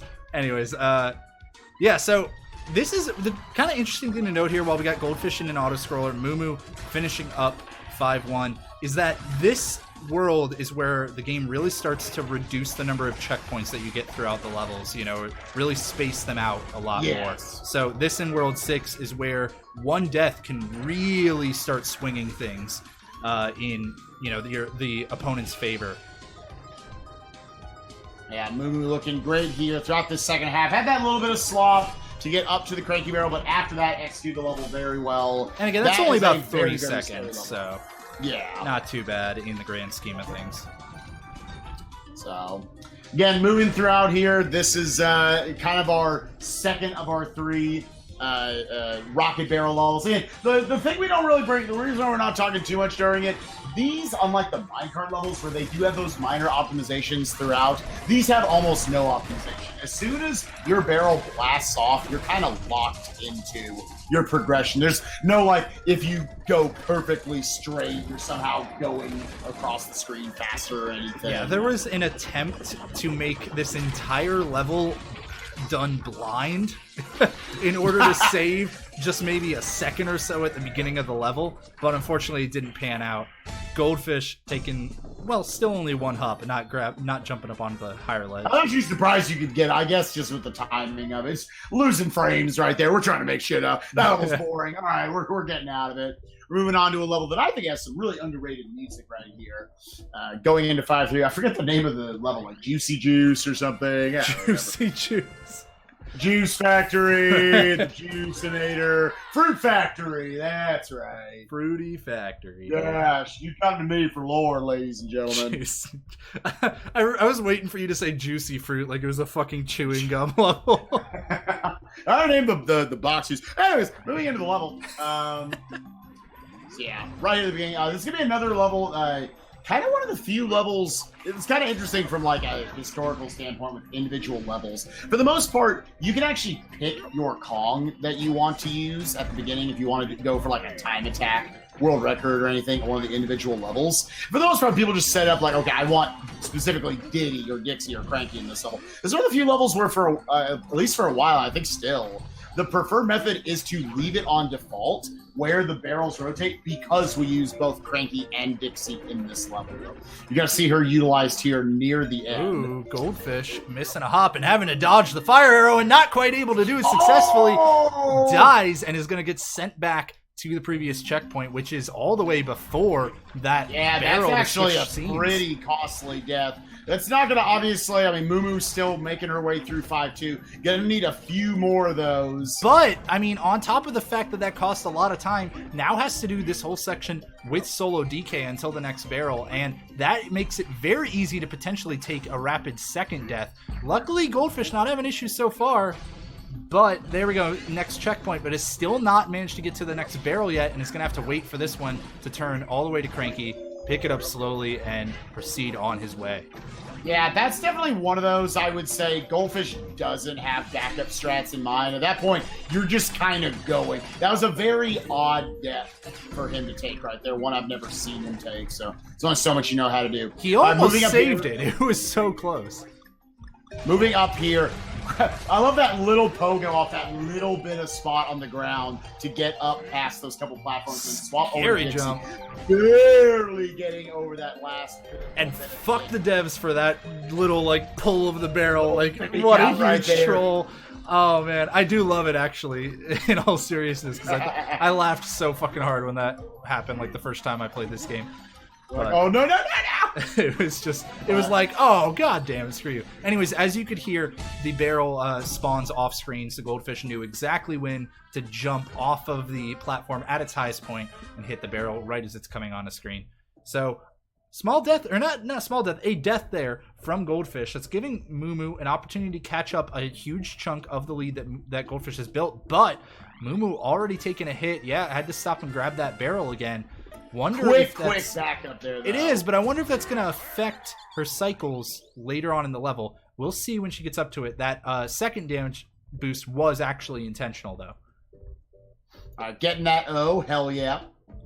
Both these players have run 100% in the past, so they know how to grab some of them Kong letters. Just making stuff up right now. Okay, so moving now through, able to get the good movement. You can see the intentional movement at that point to try to just barely get on the front of those platforms. A lot of those hits are very scary, where you kind of just land right on the front of a platform and then roll through an enemy there right at the edge. That's a lot of time where you're going to end up taking that errant hit and losing your Kong. Ooh. So here in 5-4, this can be debatably the scariest level in the entire run. Goldfish having a lot of spaghetti at this point. Opening up that window here in World 5. They must be in the call right now like, Goldfish, you got to throw a little bit, man. Luckily, he's not taking hits, though, because the big problem with this level is there is only one barrel in it, and it's at the very beginning of the level, and you absolutely need Diddy or Dixie in order to get to the secret exit rather at the end of this level. So Goldfish, while he's having a lot of mistakes throughout the level, he's at least not taking damage and not losing his partner Kong. So he should still be able to go to the secret exit. Yeah, didn't blast early there. That's actually a pretty easy way. If you just blast a split second early on some of those barrels, then you're going to get knocked into the pit and die. Diddy, obviously very useful here, able to blast you through the water. It was originally, we thought we had to use Dixie to get to the secret exit. It's certainly what the game intends. Yes. You're going to see a cool strat right here where you're going to actually alternate between the breaststroke and Diddy's jetpack, and it'll actually just allow you to, for whatever reason, never lose any distance. So dropping down here, seeing that technique on display right here. This water is supposed to keep Diddy out of here, but instead, 4 blasts. All right, about 4 blasts. Able to get in there. I forgot what optimal was there. 4. I think that was pretty close to 4 it. was optimal. We'll call it 4. Yeah, I believe, if I'm remembering correctly. Anyways, so Goldfish got through it. MooMoo's now taking her attempt at the level. Looking like so far everything is fine. Took a small little flutter in one place, or a little hover, but I believe that was actually intentional. She does that to set up the cycles.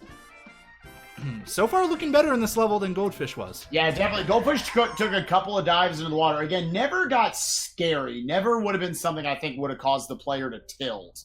If you take an early hit here, it becomes the scariest level in the entire run. Oh, God. MooMoo got hit by the back edge of that durian. I don't know what the fuck that fruit is. Yeah, we'll call him durian, sure.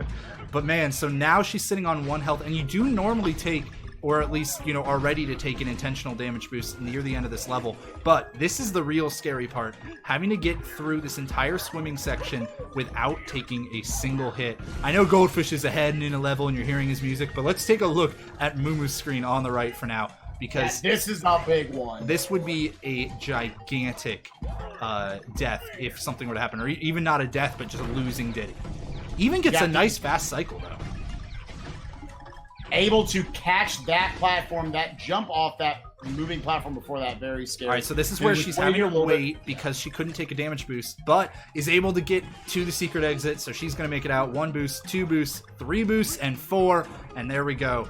MooMoo is able to successfully complete the level. So while it looked a lot scarier, I believe it was actually faster than Goldfish's by a fair number of seconds. Yeah, you can see here now, gonna be kind of keeping this like similar lead coming off of 5-3, kind of that full level behind at this point, but not an extremely long level at this point that Goldfish just finished up right there. 5B, I mean, there's a reason why we take the secret exit. That is definitely a lot faster than the alternative, the normal exit you can take to that level. There's some jelly, you bounce on it, it's not fast. Yeah. Instead, you've got one of these. It's the last level in the game where everything works off of a universal cycle. There's a handful of levels that work off. I feel like it's levels they just decided to tie to the music instead. They specifically wanted stuff to work to that. So I love what MooMoo does in this level. Make sure you focus in on MooMoo because I think it's really cute. a lot of the strats that she does to like know to line up those cycles, these different platforms that come out, the enemies and everything, is she'll stop and just ground pound in different spots. Slap the ground. Those slap strats are fantastic. It just makes it look like Donkey's super impatient, you know? But we do want to also bring your attention to Goldfish's side because some really awesome ice physics in this game become present from this point forward. And that is that when you're going down a slope, similar to kind of how you can preserve some of the momentum from minecart slopes, you can preserve the momentum from slopes that are icy as well in this game. And so you'll see a lot of that. Here we go. We're going to see some plunger boosts from this part. And Goldfish, there we go. There gets the speed. It's really weird how the momentum works. Taking a little bit of a bonk there. That looked like, didn't that look a little bit safe? I feel like normally he would have gotten the hit earlier. I could be mistaken. It's been a while since we've watched this game. Setup! Yeah! Gets there, no standing up and turning around. that we're gonna call that one Crunchy's favorite level. That's a good one. I'm just gonna assign favorite levels to runners without asking them. God, I wish he had died there. Yeah, that's one of the... We're finally getting to the freeze part of Donkey Kong Country Tropical Freeze. It's kind of, I guess, while we're kind of moving between levels right now, the lore of this game is that you are on Donkey Kong Island. You got it. It was taken over by enemies called the Snowmats, who froze the island at the same time, and now you're working your way back across these 5 other islands to get back to Donkey Kong Island. Finishing off the last boss right here on Goldfish's and MooMoo coming up soon, so they can get back to Donkey Kong Island, where the game kicks it into overdrive, how difficult some of the levels get. Alright, now we got some of the most metal fucking music in the game. As you're fighting the Coca-Cola bear. Yeah. Fighting Bashmaster. I do want to point out MooMoo's side of the screen, though, again, just a little bit, because we didn't get to see some of those speed boosts from Goldfish earlier, because we were watching MooMoo. Could see some of it again from MooMoo. Again, the bosses, other than a handful of them, are kind of auto-scrolly. There's certainly ways to speed them up. They're a lot longer, and this, I believe, is the longest one in the run. Yeah, this is optimally a little over 3-minute long boss. It was, long game. There we go. MooMoo taking the damage boost that I was expecting out of Goldfish earlier. That's where I got confused and almost gets hit by those drills. But let's see if he can or she can get the setup. Yeah, a little bonk got in there. A little bonk, but we slipped up, and I'm gonna still call it the setup. Yeah, she did it. She got in there. This is how long this boss is. She's gonna, it's like the whole time she's been behind by like one level kind of for a while now. She's gonna get into this boss. Goldfish are gonna have a lot of boss length. Ooh, Goldfish took an uncharacteristic hit while getting some swag bounces. Let's see if he can get a lucky heart drop. He didn't. At this point in the game doesn't really pull any punches. It's not gonna be immediately forgiving with its hearts. This could actually come into play here because you really don't want to lose Cranky at this point in the run. Yeah, at this point, these are like 50-50 drops when you're just down 1 health on your Buddy Kong, as opposed to 1 health on Donkey. So, it's going to be a little bit scary here. Hopefully, Goldfish can get this drop. Otherwise, he's going to lose. Oh, Cranky. Still going for the swag, but unfortunately, it's going to cost him another hit because he can't get up to the higher. Careful here. He needs to immediately see which platform is lower. He manages to get up there this time, and if he doesn't get a heart drop, oh my god, there it is. Okay, there it is. Yeah, that's like a 99% drop. This is now just scary more than anything else. This isn't going to cost him a ton of time. He is going to have to switch back to Cranky at the start of 6-1. They do give you a rotating barrel there. Yeah, and it is, I believe, on cycle. So, is it even a rotating barrel? That might just be a Cranky barrel. I can't quite remember. We'll find out. We'll find out. The main part is that this is all still scary because he's only got 1 safety hit to work with. 2 hits and he's dead. And on top of that, as you saw from those... getting the change up a little early. Yeah. But as you saw, those big ice pillars that dropped, that was the real scary part. Oh, what was that? Goldfish bonking and still landing on the nose. A little bit more in front there, he takes a hit. Losing time and setting him for only 1 health at this point. He also wants to take a damage boost, ideally, here, when he gets this final bomb drop. And there it is. Okay, luckily, no problems. is able to finish out the boss. Only going to lose the minor amount of time. MooMoo taking that hit as well, though. The swag bounce is not working out for these players right now. But she gets the lucky heart drop. So able to keep at full health and not going to be nearly as scared as Goldfish was in the final stage of that boss. So with that, Goldfish is moving on to the 6th and final world. I want to give you guys one more reminder that any bits you guys throw down during the course of this stream, a portion of that will go to the winner of this race. Bring them on! Cheer on your favorite runner, man. Let's see who is ready for Goldfish to clutch it out, keep his record clean, and who's ready for MooMoo to be the comeback kid and pull out the victory in this one. Come on, cheer him on in chat. Okay, so it is a rotating barrel. I was right, and that's what's most important in these races. I am more right. Goldfish with some nice bouncing, though, and gets a great shot on that barrel to skip a large portion of, you know, what the game kind of intends you to do there. Now is going to take a hit coming up here, I believe. Or wait, I might not be remembering. That's later in the level. Yeah, held on to the health right there. There's kind of a few different preferences to how you can handle this. You're going to try to get this flick off the platform. Then the drop down, able to get all the way through there. Very nice. 6-1 is a fast level, but it is a very, very scary one as well. Able to get up. Nice to have Cranky at this point, because now he's just going to roll all the way off, know when to jump, and then bounce off this enemy into the finish barrel. That is one of the most chokeable levels in the entire run. 5 or 6 spots where easily you can die, lose Cranky, and be down your Cranky going into the next level. Yeah, excellently done by Goldfish. MooMoo finishing off Bashmaster, going to be heading on to World 6. Again, just about a little over 1 level behind Goldfish at this point. Want to give a shout outs to Boom for the 1,000 biddies and Lazy Geek for the 500. Yeah, appreciate you guys a lot. Nice to see the bits in the cup. All right, now 6-2. Sorry, go ahead. You can finish. No, go for it. We're talking about the levels at this point. 6-2. This was one famously MooMoo had a lot of issues with. This is a very easily chokeable level. Very scary how punishing it can be. Let's see how it goes for them. Go ahead and take it away, Hobs. I mean, fucking took the words right out of my mouth if you want to steal my thunder, but that's okay. Anyways, what I was going to say is that this is probably the largest chance for Goldfish to give MooMoo a big opening. Now, it's not necessarily going to be the level that has the highest percentage to give MooMoo an opening, but it's the one with probably the most time to potentially be given up for grabs. And that is because of a large boat skip that comes at the end of this level. Goldfish has been doing really well so far. Has to, not wait on the fire and is instead going to completely skip by it. Here. That is the boat section, and goodbye boat section. Perfectly done. Waits for a moment as well for that last hopping rabbit, and is now going to finish out the level cleanly. So Goldfish, not letting the nerves get to him, is going to be making sure that he does not give MooMoo that opening. There is still a few levels to go, and certainly each one is more difficult than the last, for the most part anyways. So still some opportunities, and MooMoo is really trying to claw her way back into this one. Killed it in 6-1. It's just one of those where Goldfish, I remember when we ran this in the relay at SGDQ, Goldfish died one time in 2-3 to make me look like less of an idiot across the screen when I died. And other than that, his World 2 and World 6, the 2 worlds he had to take on, which are probably the 2 toughest worlds in this run. World 3, I don't know. I mean, World 3 is tough. I mean, 3-3 is kind of its own isolated thing, but regardless, just absolutely killed it. His World 6 was absolutely masterful.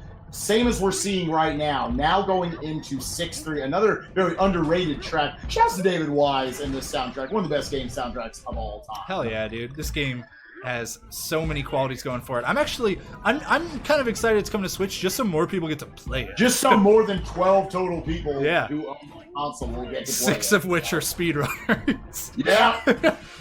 half of the entire Tropical Freeze community, dude. They all run the game. Ooh, MooMoo having to wait there, had her movement just a little bit off. Gonna pull up this ship just a little bit, just for like 1.5 feet. Now takes a hit, but luckily recovers just in time to avoid falling into the pit and losing Cranky. This is the level that gave MooMoo trouble during the SGDQ race, You can see now she's really trying to hold on to Cranky here. Barely dodges or barely hits that guy before. Not shy about going into that fish thrower right there. Doing that little bit of a setup. Gonna wait here. Boat skip. Here we go. This is much more difficult without Cranky, and that's why she wanted to hold on to him. Oh, going to lose him right at the end there. Well, that actually is going to cost quite a bit of time in the next level because MooMoo's going to have to pick up the Ditty of Shame. Oh, man. Yeah, she was able to keep Cranky long enough to get the big time save. If you have to wait for that boat to go across, you're losing 30-plus seconds at that point. It's really, really bad in a race like this. Gonna be able to still do most of the strats. Things are gonna get scarier here at the opening of 6-3, where Cranky's extra height he gives you allows you to just kind of get up on a lot of platforms. Now, she's gonna have to do it all with solo DK. Not necessarily a time loss, just makes it harder. And you're not gonna be able to get Cranky back until this beginning of 6-4, where it's on a rotating barrel cycle. And there is a little bit of time loss at the end of 6-3, I believe, from not being able to cut out a portion of the platform. Yes. Yeah, absolutely. All right. Deadly, thank you for 1,000 more base code, and Red, thank you for the 50. Appreciate you guys throwing those in the cup. Goldfish now into the final auto scroller, the final rocket barrel level of the run, and plows right through the snowball, taking a hit. I believe. Oh yeah, that's right. He did this because he's probably expecting us to have been calling him Vanilla, which we should have been. That's our fault. We dropped the ball on that one, Goldfish. I'm sorry. I'm still like, dude, how are you not keeping up on this? I'm sorry. Time for the Ditty of Shame. Yeah, there it is. Any of the Kongs, at the very least, allows for you. I mean, you are going to now have a hover with Ditty, which will be a little bit. This is the only Ditty that is not a fate worse than death. It's like the only Ditty. It's just like, okay. It feels like the game, I swear, the devs got to this point in the game, they were like, shit, we have not made enough, like, quote-unquote Ditty levels that aren't just the water levels. Just throw him in 6-3, why not? Even though he has no benefit in this level over the other characters. So, has to use that barrel cycle right there, unfortunately, as opposed to just being able to pogo over a couple of those platforms. Right. But he's through, or, rather, sorry, I was looking at Goldfish's screen. I was looking at Goldfish's screen saying he's through most of the scary stuff with the one heart. This auto scroller right now, but yeah, MooMoo get through 6-3, about to get into the auto scroller. Well. It's late, people. I'm sorry. No, we're good. JHobz brought it up in World 5, how the game just is like, hey, you're late in the game. We're not going to give you a lot of checkpoints. This whole rocket barrel section has one checkpoint. So at any point where Goldfish swagged out and took that automatic first hit, they never give you a heart after that in the rocket barrel section. And so if you take a death, you are losing a ton of time. And so I wanted to say he was through most of the scary stuff, only the ending remaining. And there we go. He did get through that as well. And he's not going to die during the snowball section. I'm sorry. It's not going to happen. It has happened to probably every single runner of this game at one point. I remember Crunch happening to at least once. I want to say Goldfish maybe. But it's one of those things that it happens once and it never happens again. And then after that, you make sure it never happens again. Goldfish does a nice job there to finish out. MooMoo, now what I expect to see from MooMoo, instead of necessarily taking a hit, is MooMoo is going to go for every single collectible that she possibly can in this level. Already missed the puzzle piece, but she spawned it. That's what matters. We all saw it. I just want to throw this out there. I know Goldfish was an advocate for all puzzle piece percent. Puzzle pieces are actually not something that counts towards 100% in this game. They just give you little dioramas and artwork and stuff. But Goldfish was like, nah, fuck that, man. I'm going to make a puzzle piece percent. This level is probably one of the hardest levels to do puzzle piece percentage. Yeah. If you miss a puzzle piece, you can't just go back. You have to die in order to go it's back. Weird because the rocket barrel levels and the minecart levels become a lot more punishing than they normally are. Right. Certainly a big deal. But anyways, 6-5 is what Goldfish is into now. This level, go watch the IL for this level after, by the way, because the IL strats for this are insane. But even just the RTA strats are completely crazy because this is where Cranky shines to his fullest, if not, Do-si-do earlier. You get the ice physics giving you a bunch of speed, then bouncing off of mid-air snowflakes. You can only bounce off them once, then they're gone. Goldfish also probably going to do a nice little setup later in this level with another one of those wheels, so keep an eye out for that. Barely catching that rope cycle right there, that setup to make sure he had good momentum all the way throughout. Now we're gonna, this one is a very scary one, the second bounce, see if he gets it. And he's in the barrel, so great job. Didn't go for a little bit of extra speed via a throwing in a roll to gain some more speed along the way.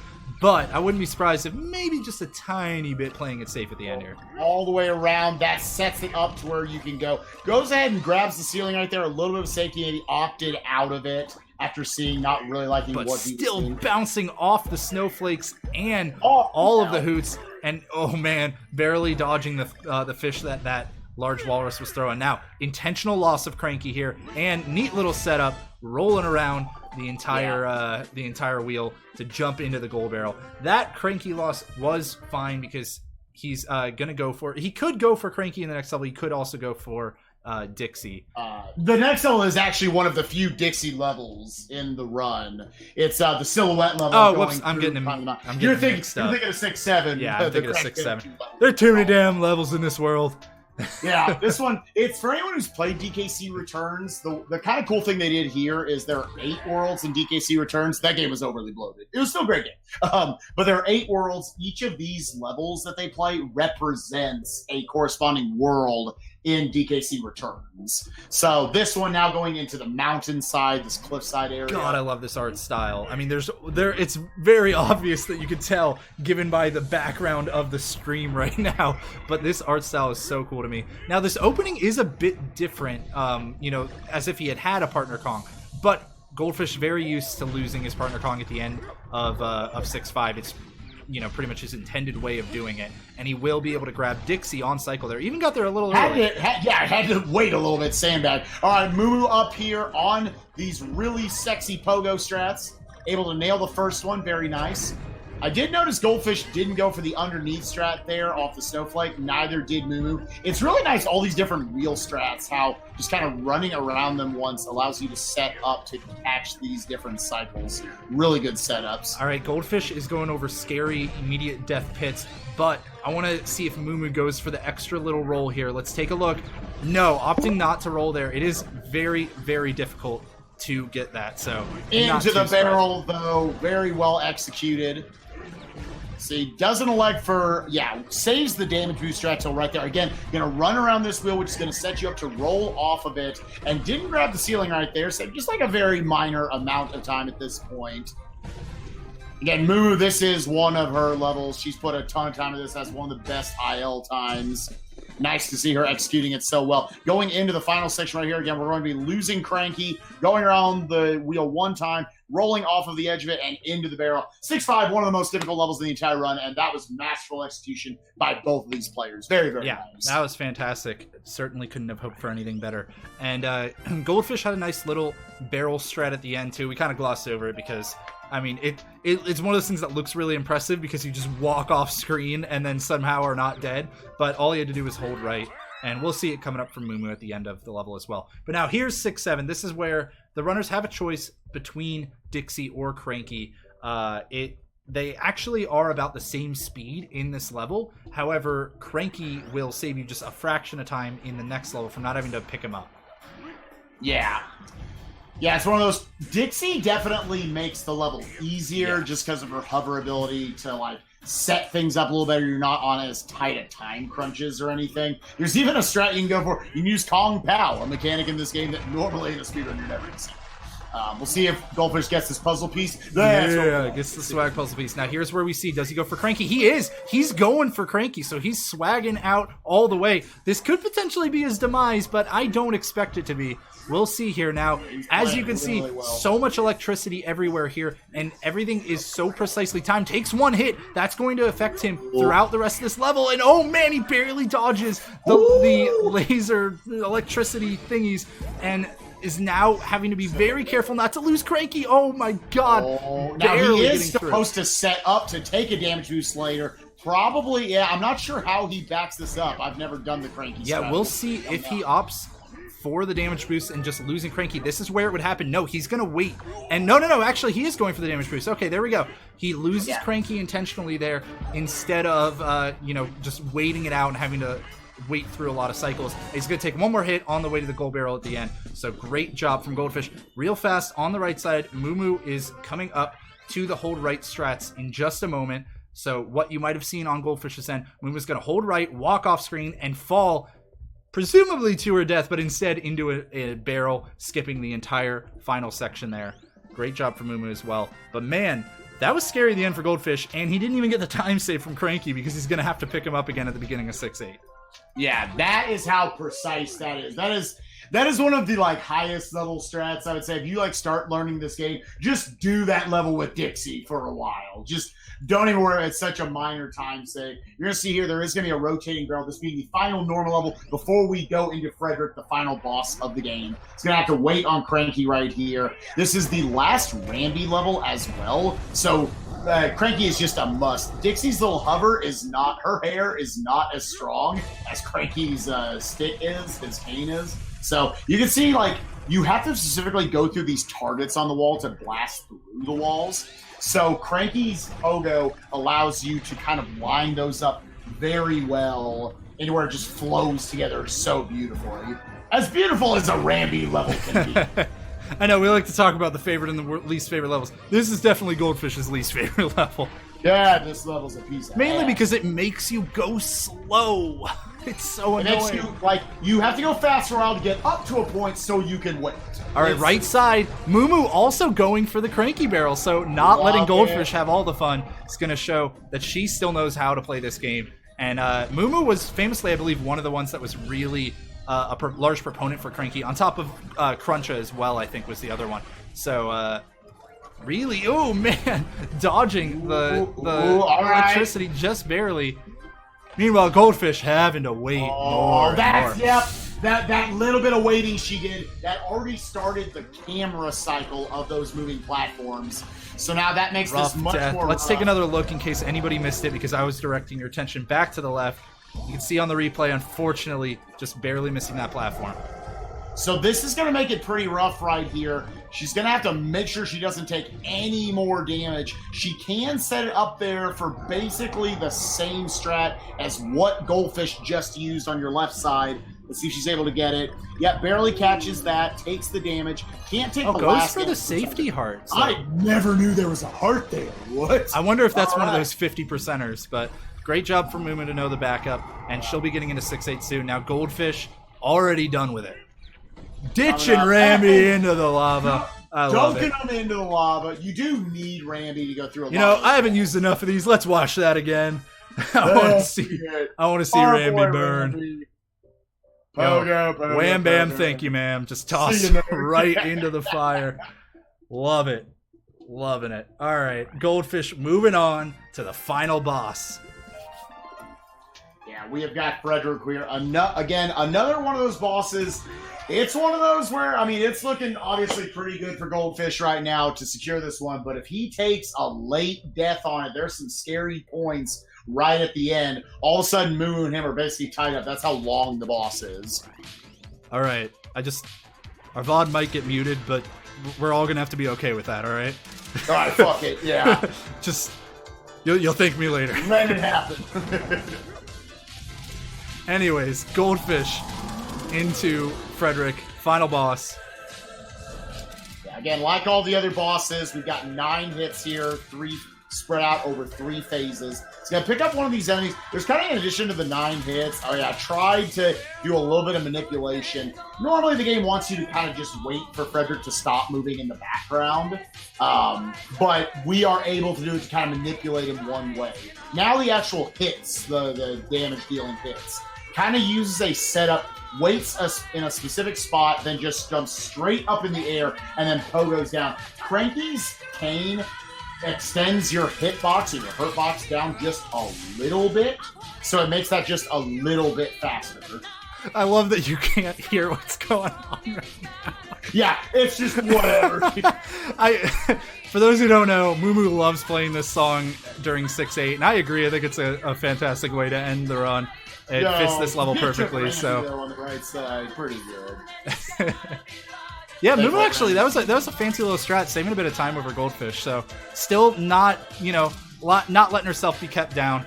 Goldfish, of course, does have the strong lead though here. He'd really have to make some big mistakes to give this one away. He's going to take a death at this point. All right, moving into the second phase of hits. Now he's got to deal with Frederick's going to speed up on every hit, and now he's dealing with ice physics. So he needs to get into position much quicker and be sliding around. So he's got to do these little short hops to try to stop hit him on the back of the shoulder pads on that one. That was pretty close. His hitbox is not the entirety of his body. It's really just his shoulders. So it's really, really hard to deal with. No. MooMoo, like it, Ramby. Closing it out. Already dunked Ramby halfway through the level, so that evened them up 1-1 apiece. I need a hero. Fuck it. All right. That's that's the rest of the commentary at this point, guys. All right, so Goldfish coming up. He's got to survive a few more of these ice dragons that shoot down. Looking like he's going to get a 132. That's a pretty stout time for this race at this point. Yeah, what a fantastic time. I mean, I would not have been shocked to see, something in the 138 to 140 range out of either or both runners, with just, how little they've been practicing compared to when they, were kind of in their heyday with this game. And both putting on great performances. MooMoo still getting into the final boss at the same time, or rather, while Goldfish is still in it. So if Goldfish fucks this up, he's got 3 hits left. There's 1 hit. 2 hits. That one looked fantastic. And, misses the 3rd hit. He's going to have to wait for this extra kind of half cycle, is probably the best way of putting it. 25-second time loss right off the bat. Gets the piss your pants RNG. Okay, death there, and MooMoo would have been ahead. All right, now he's got to he takes a hit. It's also a lot harder to hit this boss without Cranky. At least most runners consider it to be so, but he's still only 1 hit away. There it is. And time. I'm a little late, but I'll fix it. Still with a 132, 132.37 there, it looks like, for Michael Goldfish. Able to keep his composure. Had a lot of notable mistakes, notable big ones, but movement was very, very clean throughout. Again, a lot of speed running, just not being scared and just keeping your movement strong all the way throughout. Seeing Goldfish taking the win right there. Very, very well executed. Want to remind you guys one last time, any bits thrown in before MooMoo finishes up. Again, a portion of that will go to, at this point, Michael Goldfish. You want to cheer him on, get those bits in. MooMoo does take a hit right there. A little bit scary. Hopefully he can get a heart drop off of one of these enemies he drops down. Unfortunately, getting unlucky on reading, Frederick might have to go all the way to the 3rd tuck. This is going to be close now. Does get the hit in. Yeah, is able to get the hit in. All right. There is an early hit that you can do on each of those phases, but it's incredibly difficult. And MooMoo was going for it, I believe. So that was what kind of caused that little bit of a hiccup. Now, time for the fast hit. Yet. Frederick being a There it is. There it is. All right. MooMoo finally catching a break. 6 hits so far. All right, let's see what kind of RNG. Piss your pants RNG as well. That is the fastest. It's the fastest RNG. Yeah, you want it. It's the fastest pattern, but it's also the scariest, which is why we call it what we call it. But I love it. MooMoo still swagging out with the ground slams and whatnot. Coming up on this last phase right here, again, GG to Michael Goldfish. Wet. Yeah, I missed the dung closet, dude. I feel like this come out on Switch and it'll revive our community a little bit. This is a great. If anyone's looking for a speed game and you don't mind something being a little bit longer, I actually think this is a pretty accessible one. You take out a handful of just some of the really hard strats. I think anybody can get it. Even if you have it on Wii U, there were some practice tools made as well for Wii U that make it easier. Ooh, MooMoo barely getting that 3rd throw in. That was very close. All right, 3 final hits. Let's count them out. It's a 134. She gets them all. 2, final 1, better than Goldfish. Hey, final time. 135 flat. All right. It says 135.02 on MooMoo's timer, but I think that's wrong because I think there was a little desync or something. But 135 flat. Hey, you know what? Huge props to MooMoo. What a time for a I would not have had a 135 if I had taken 3 days and busted this out. I would have had a 147. One of the things I think is great about this speedrun is how very evident it is that it's super difficult. It's easy to get into and start learning the run. It's hard to master. It's certainly one of those kinds of speedruns. And I love that it's pretty obvious to me, I think, and I'm sure to all of you viewers, like, let us know if you think it was as well. But I think it's pretty, like, evident how difficult this run can be. So 135 on just like 2.5 days of notice. That's fantastic for MooMoo. Yeah, I'm definitely going to be a big advocate. I hope Goldfish gets to run this at SGDQ in front of that live audience again. I hope we get to give you guys the same commentary that we just did right here. Maybe we'll be a little bit more brushed up on everything. But, you know, we're de-rusting here as well. Yeah, guys, so that was week 4 of Speedrunning Underground. I'm not sure, do we want to do an interview? Yeah, let's see if we could chat with them for a couple minutes. Let me, I'm reaching out to him. This will give you all just a few more moments, too, if you want to chip into Goldfish's winnings. And MooMoo closing software on me. Of course. Gonna kill my music. Dang it, MooMoo. All right, Spike, let's hop into that one channel we were in before. Yeah, that one channel. Yeah, get a little chat with him. MooMoo was resetting the game for some reason. All right, I'm gonna switch the audio back over to Goldfish just so we get some music. Hello. Hey, there you are. Congrats on the victory, dude. Thank you. So I have a question, actually. How many bits do I get? I saw some bits thrown in there. I think we're... oh, crap. I muted him. Wait, did I mute him? Could you still hear Spike there? Was that just a local mute for me? Sorry. I heard him. Technical issue. Okay, cool. That's just local for me then. Sorry. Go ahead, Spike. I think you might be looking at like a $20 win right there. Yo, there. Dude, that would be big ones. Dude, that is at least 2 low-carb meals for Michael Goldfish at SGDQ when we go out. Nice. Yeah, but I congrats can on buy the a whole victory. bunch of cheese. But I want to give huge GGs to MooMoo, because god damn, dude, being in the final boss at the same time when I gave you like 2.5 days of notice for this run, like that was awesome. Jesus Christ. That was awesome, dude. Like, I mean, it was what, like a handful of deaths with the both of you put together? That's pretty crazy. Yeah, this was my best run out of everything I've been practicing over the last couple days. I was like, oh, MooMoo got a 135 after 3 days. I would have had like a 147. I said on stream. I was like, no. This game is so easy to just kind of get in one of those. I always bring it up in speedrunning how you kind of get to the point where if you come back to a game, you sort of like half remember everything. So that's just enough to where you're like, oh, sure, I can go for this, right? Something like 6-5, and you just fucking die. You just go into a pit somewhere. I mean, did you find, both of you, that the rust kind of came off? Like, was it like riding a bike? Did you come back to it the quickly? figurines. Sorry, go ahead. There it is. Sorry, yeah, rust, all that stuff. The stuff Spike asked. The rust is definitely very real. Like, when I first just started playing to practice the first day, I I got a hoops. It was definitely nice hoots. That's a good figurine.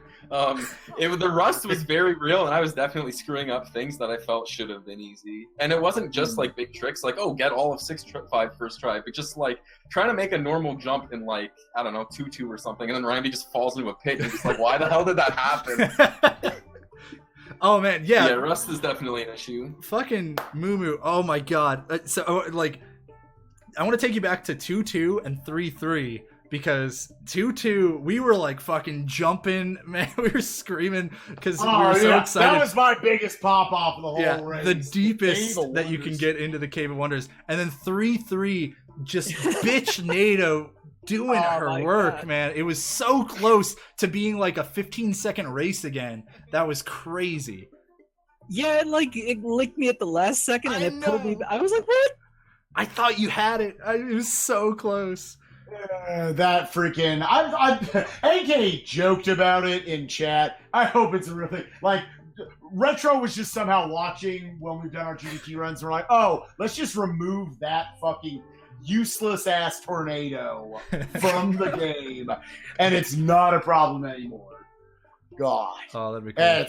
How was the voice call? I'm sure you two were having some fun throughout that one. We were partying in the back.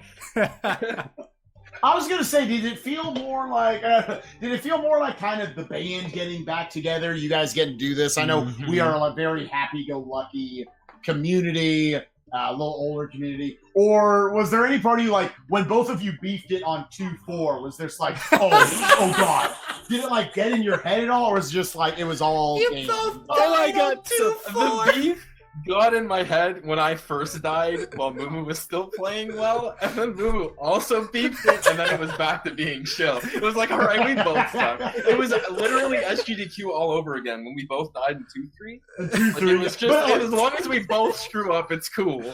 But in our defense, it was 2-3. Yeah, not 2-4. I jumped early. We were actually talking about figurines, and I like got excited. Oh my god, that's amazing.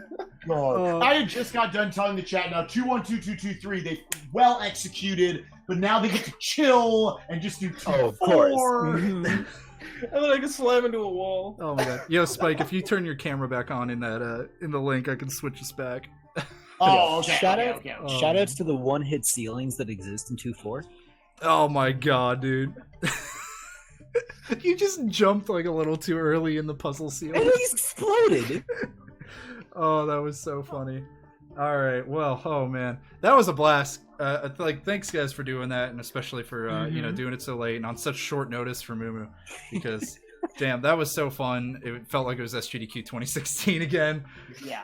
I will go ahead and just throw this out there for anybody watching Speedrunning Underground. Again, we're gonna try to like do a lot of different games. That is not the last time you will see Tropical Freeze during this event. Whatever the Wednesday is following May 4th, most likely is the next one. Would be my guess. Yeah. Please, if this game looked cool to you, if you have a Switch, which is more people than have a Wii U, consider picking this up. God, might involve a race at some point involving a certain other character that's going to be added to the game. So, yeah, definitely super excited for that. But awesome. That's another great week of Speedrunning Underground. Goldfish, you'll get your check in the mail. Yo, hell yeah. Real quick, last question for both of you. How terrified were each of you during 4A when, or was it 4? Yeah, it was 4A, right? No. Am I thinking of the right level? 4B is the skip. That's what you're talking about. No, not the skip. Am I thinking 5-4? Is that what I meant to be? 5-4. The jamboree. Yeah. So like Goldfish had just like from the get go like slopping all over the place. I'm sure you were worried about taking some hits, and then MooMoo, you took that hit like earlier than halfway through the level. What was that like, guys? Because we were sitting here losing it. That was me like holding on to dear life on that last hard. Nope, I'm keeping this. Not having jamboree. Never. Yeah. I remember NK at SGDQ 2016 in the relay. He took a hit real fuck early, like on one of the first things, and I audibly could hear NK go, "Oh no!" Like at that point, everything was on lockdown. It was all right. I don't care how slow we're going. We are not going to jamboree. He's able to clutch it out just like you guys were able to. Yeah. What was that like for you, Goldfish? Were you just like, oh, you gotta have... It was scary because I wasn't messing up like super big tricks. It was all just weird Russ screwing up literally everything. But the trick is to have confidence. You need to have confidence that you know what the hell you're doing and that you can execute this dumb video game. That's all it is. Just believe in your heart, and you can do anything. And you're showing that. Then you completely beat it. But don't worry about it. Showing that. Don't think about that too. Still, even at the end of the game. I tried to. Was there a comment about me doing vanilla straps? We know. I tried. Oh, I was like so bad. Right after you took the hit, I was sitting there going like, "Wait, why do you take a?" Oh, I was supposed to call him vanilla. Like I said. Yeah, because I on purpose I tried to do the big universe brain play and extend how long I was gonna go without taking a hit to try to bait everyone to thinking I wasn't gonna do it. I know, I was a little disappointed. And then it didn't even work, so like, brain wasn't big enough. Unreal. Hobson was about to call you a dumbass. Like, he just went straight into that snowball in the middle of the screen. Like, oh yeah, that's the thing I do. Yeah, I was sitting there going like, oh, that's my bad. I was supposed to call him vanilla. Oh man. Anyways, that was a blast, you two, and man, we gotta hang out more. Yeah, Agreed. that was good. So. Thank you for having me. Yo, just get into SGDQ MooMoo and then come because I know Goldfish is coming. So, yeah. Yeah, we need to get you, MooMoo. Or come without getting in. I am totally cool with that too. Yeah. I wouldn't mind volunteering and entering anyway. Hell yeah, dude. No. All right. Yeah. See y'all later. Thanks for participating. Thank you. Thank you. Thanks, guys. Love you. Yo, and thanks for the bits. Yes, let's go. You get your check. All right. I hopped. You want to hop out of the lobby real Shit, quick? I did the wrong thing. Hop out of it. We'll give a quick wrap up. And yeah, so week 4. Oh, you didn't go up Get the here. bag. I need this. All right, Should have been week I 5, need but that's fine. We rescheduled the original week 4 to next week. So that's where I totally forgot that we actually did have next week scheduled. I thought we didn't for a bit at the beginning of today, but we do. We've got MooMoo back again. Gets her shot at redemption. Something she's a little less rusty at. Yeah. I mean, okay, not to knock, 135 is a great time. It really is. My A lot of time's people like like a that. solid 240. Yeah. Yeah, right. 220 something maybe. Could have potentially lapped Hobbs if they had raced right now. But yeah, MooMoo gets her redemption, this time up against Muncha Koopas, who has been hanging out in chat all night. Shout out to Muncha. Muncha was having some issues last week, but hopefully we'll be all squared away for next week. We'll get that figured out for sure. If not, then we'll have a backup for you. We'll announce via Twitter and Discord and all that kind of thing. So follow us in those locations. And yeah, we'll have Plague of Shadows, the Shovel Knight, the second Shovel Knight campaign, coming for you any percent of that game, which has a tournament going on right now, which is why Muncha and MooMoo are both certainly not rusty at it at all. And their PBs at the last time I checked were, I believe, 8 seconds apart. Yeah, I want to say 8 seconds apart. They were really damn Probably close. the single closest matchup we will have had so far. We'll see how the race goes, but it's set up on paper to be the closest race we've had so far. Yeah, so that'll be a neat one. And if you've only seen regular Shovel Knight, or maybe you've only seen Spectre Knight or whatever, Plague I think is not quite run as much as the other two, but it's got some cool tech into it. So definitely stick around next week, Wednesday. That one should happen again this late. It'll happen at 11:30 p.m. Eastern because Munch is on the West Coast and MooMoo works nights. So 11:30 we'll be coming at you with that one. And yeah, that's all I got to say, Spike. Yeah, thank you guys so much for watching. Thanks for everybody throwing the bits in and just watching guys tonight. These are a ton of fun. Again, Hobson and I are very passionate about our commentary, our ability to do them. It's been a great first 4 weeks of it. And I look forward to next week getting into Shovel Knight. This is going to be the first game that I have not tried to speedrun at all. So that's going to be fun to see kind of how the commentary goes for that. And then whatever games we line up for you guys after that. So thank you guys. Appreciate it a lot. But with that, I guess it's a little later, and Moam's kicking my ass right now. So we're going to go get some sleep. To bed. All right. See you all next time. Later, guys. Bye-bye.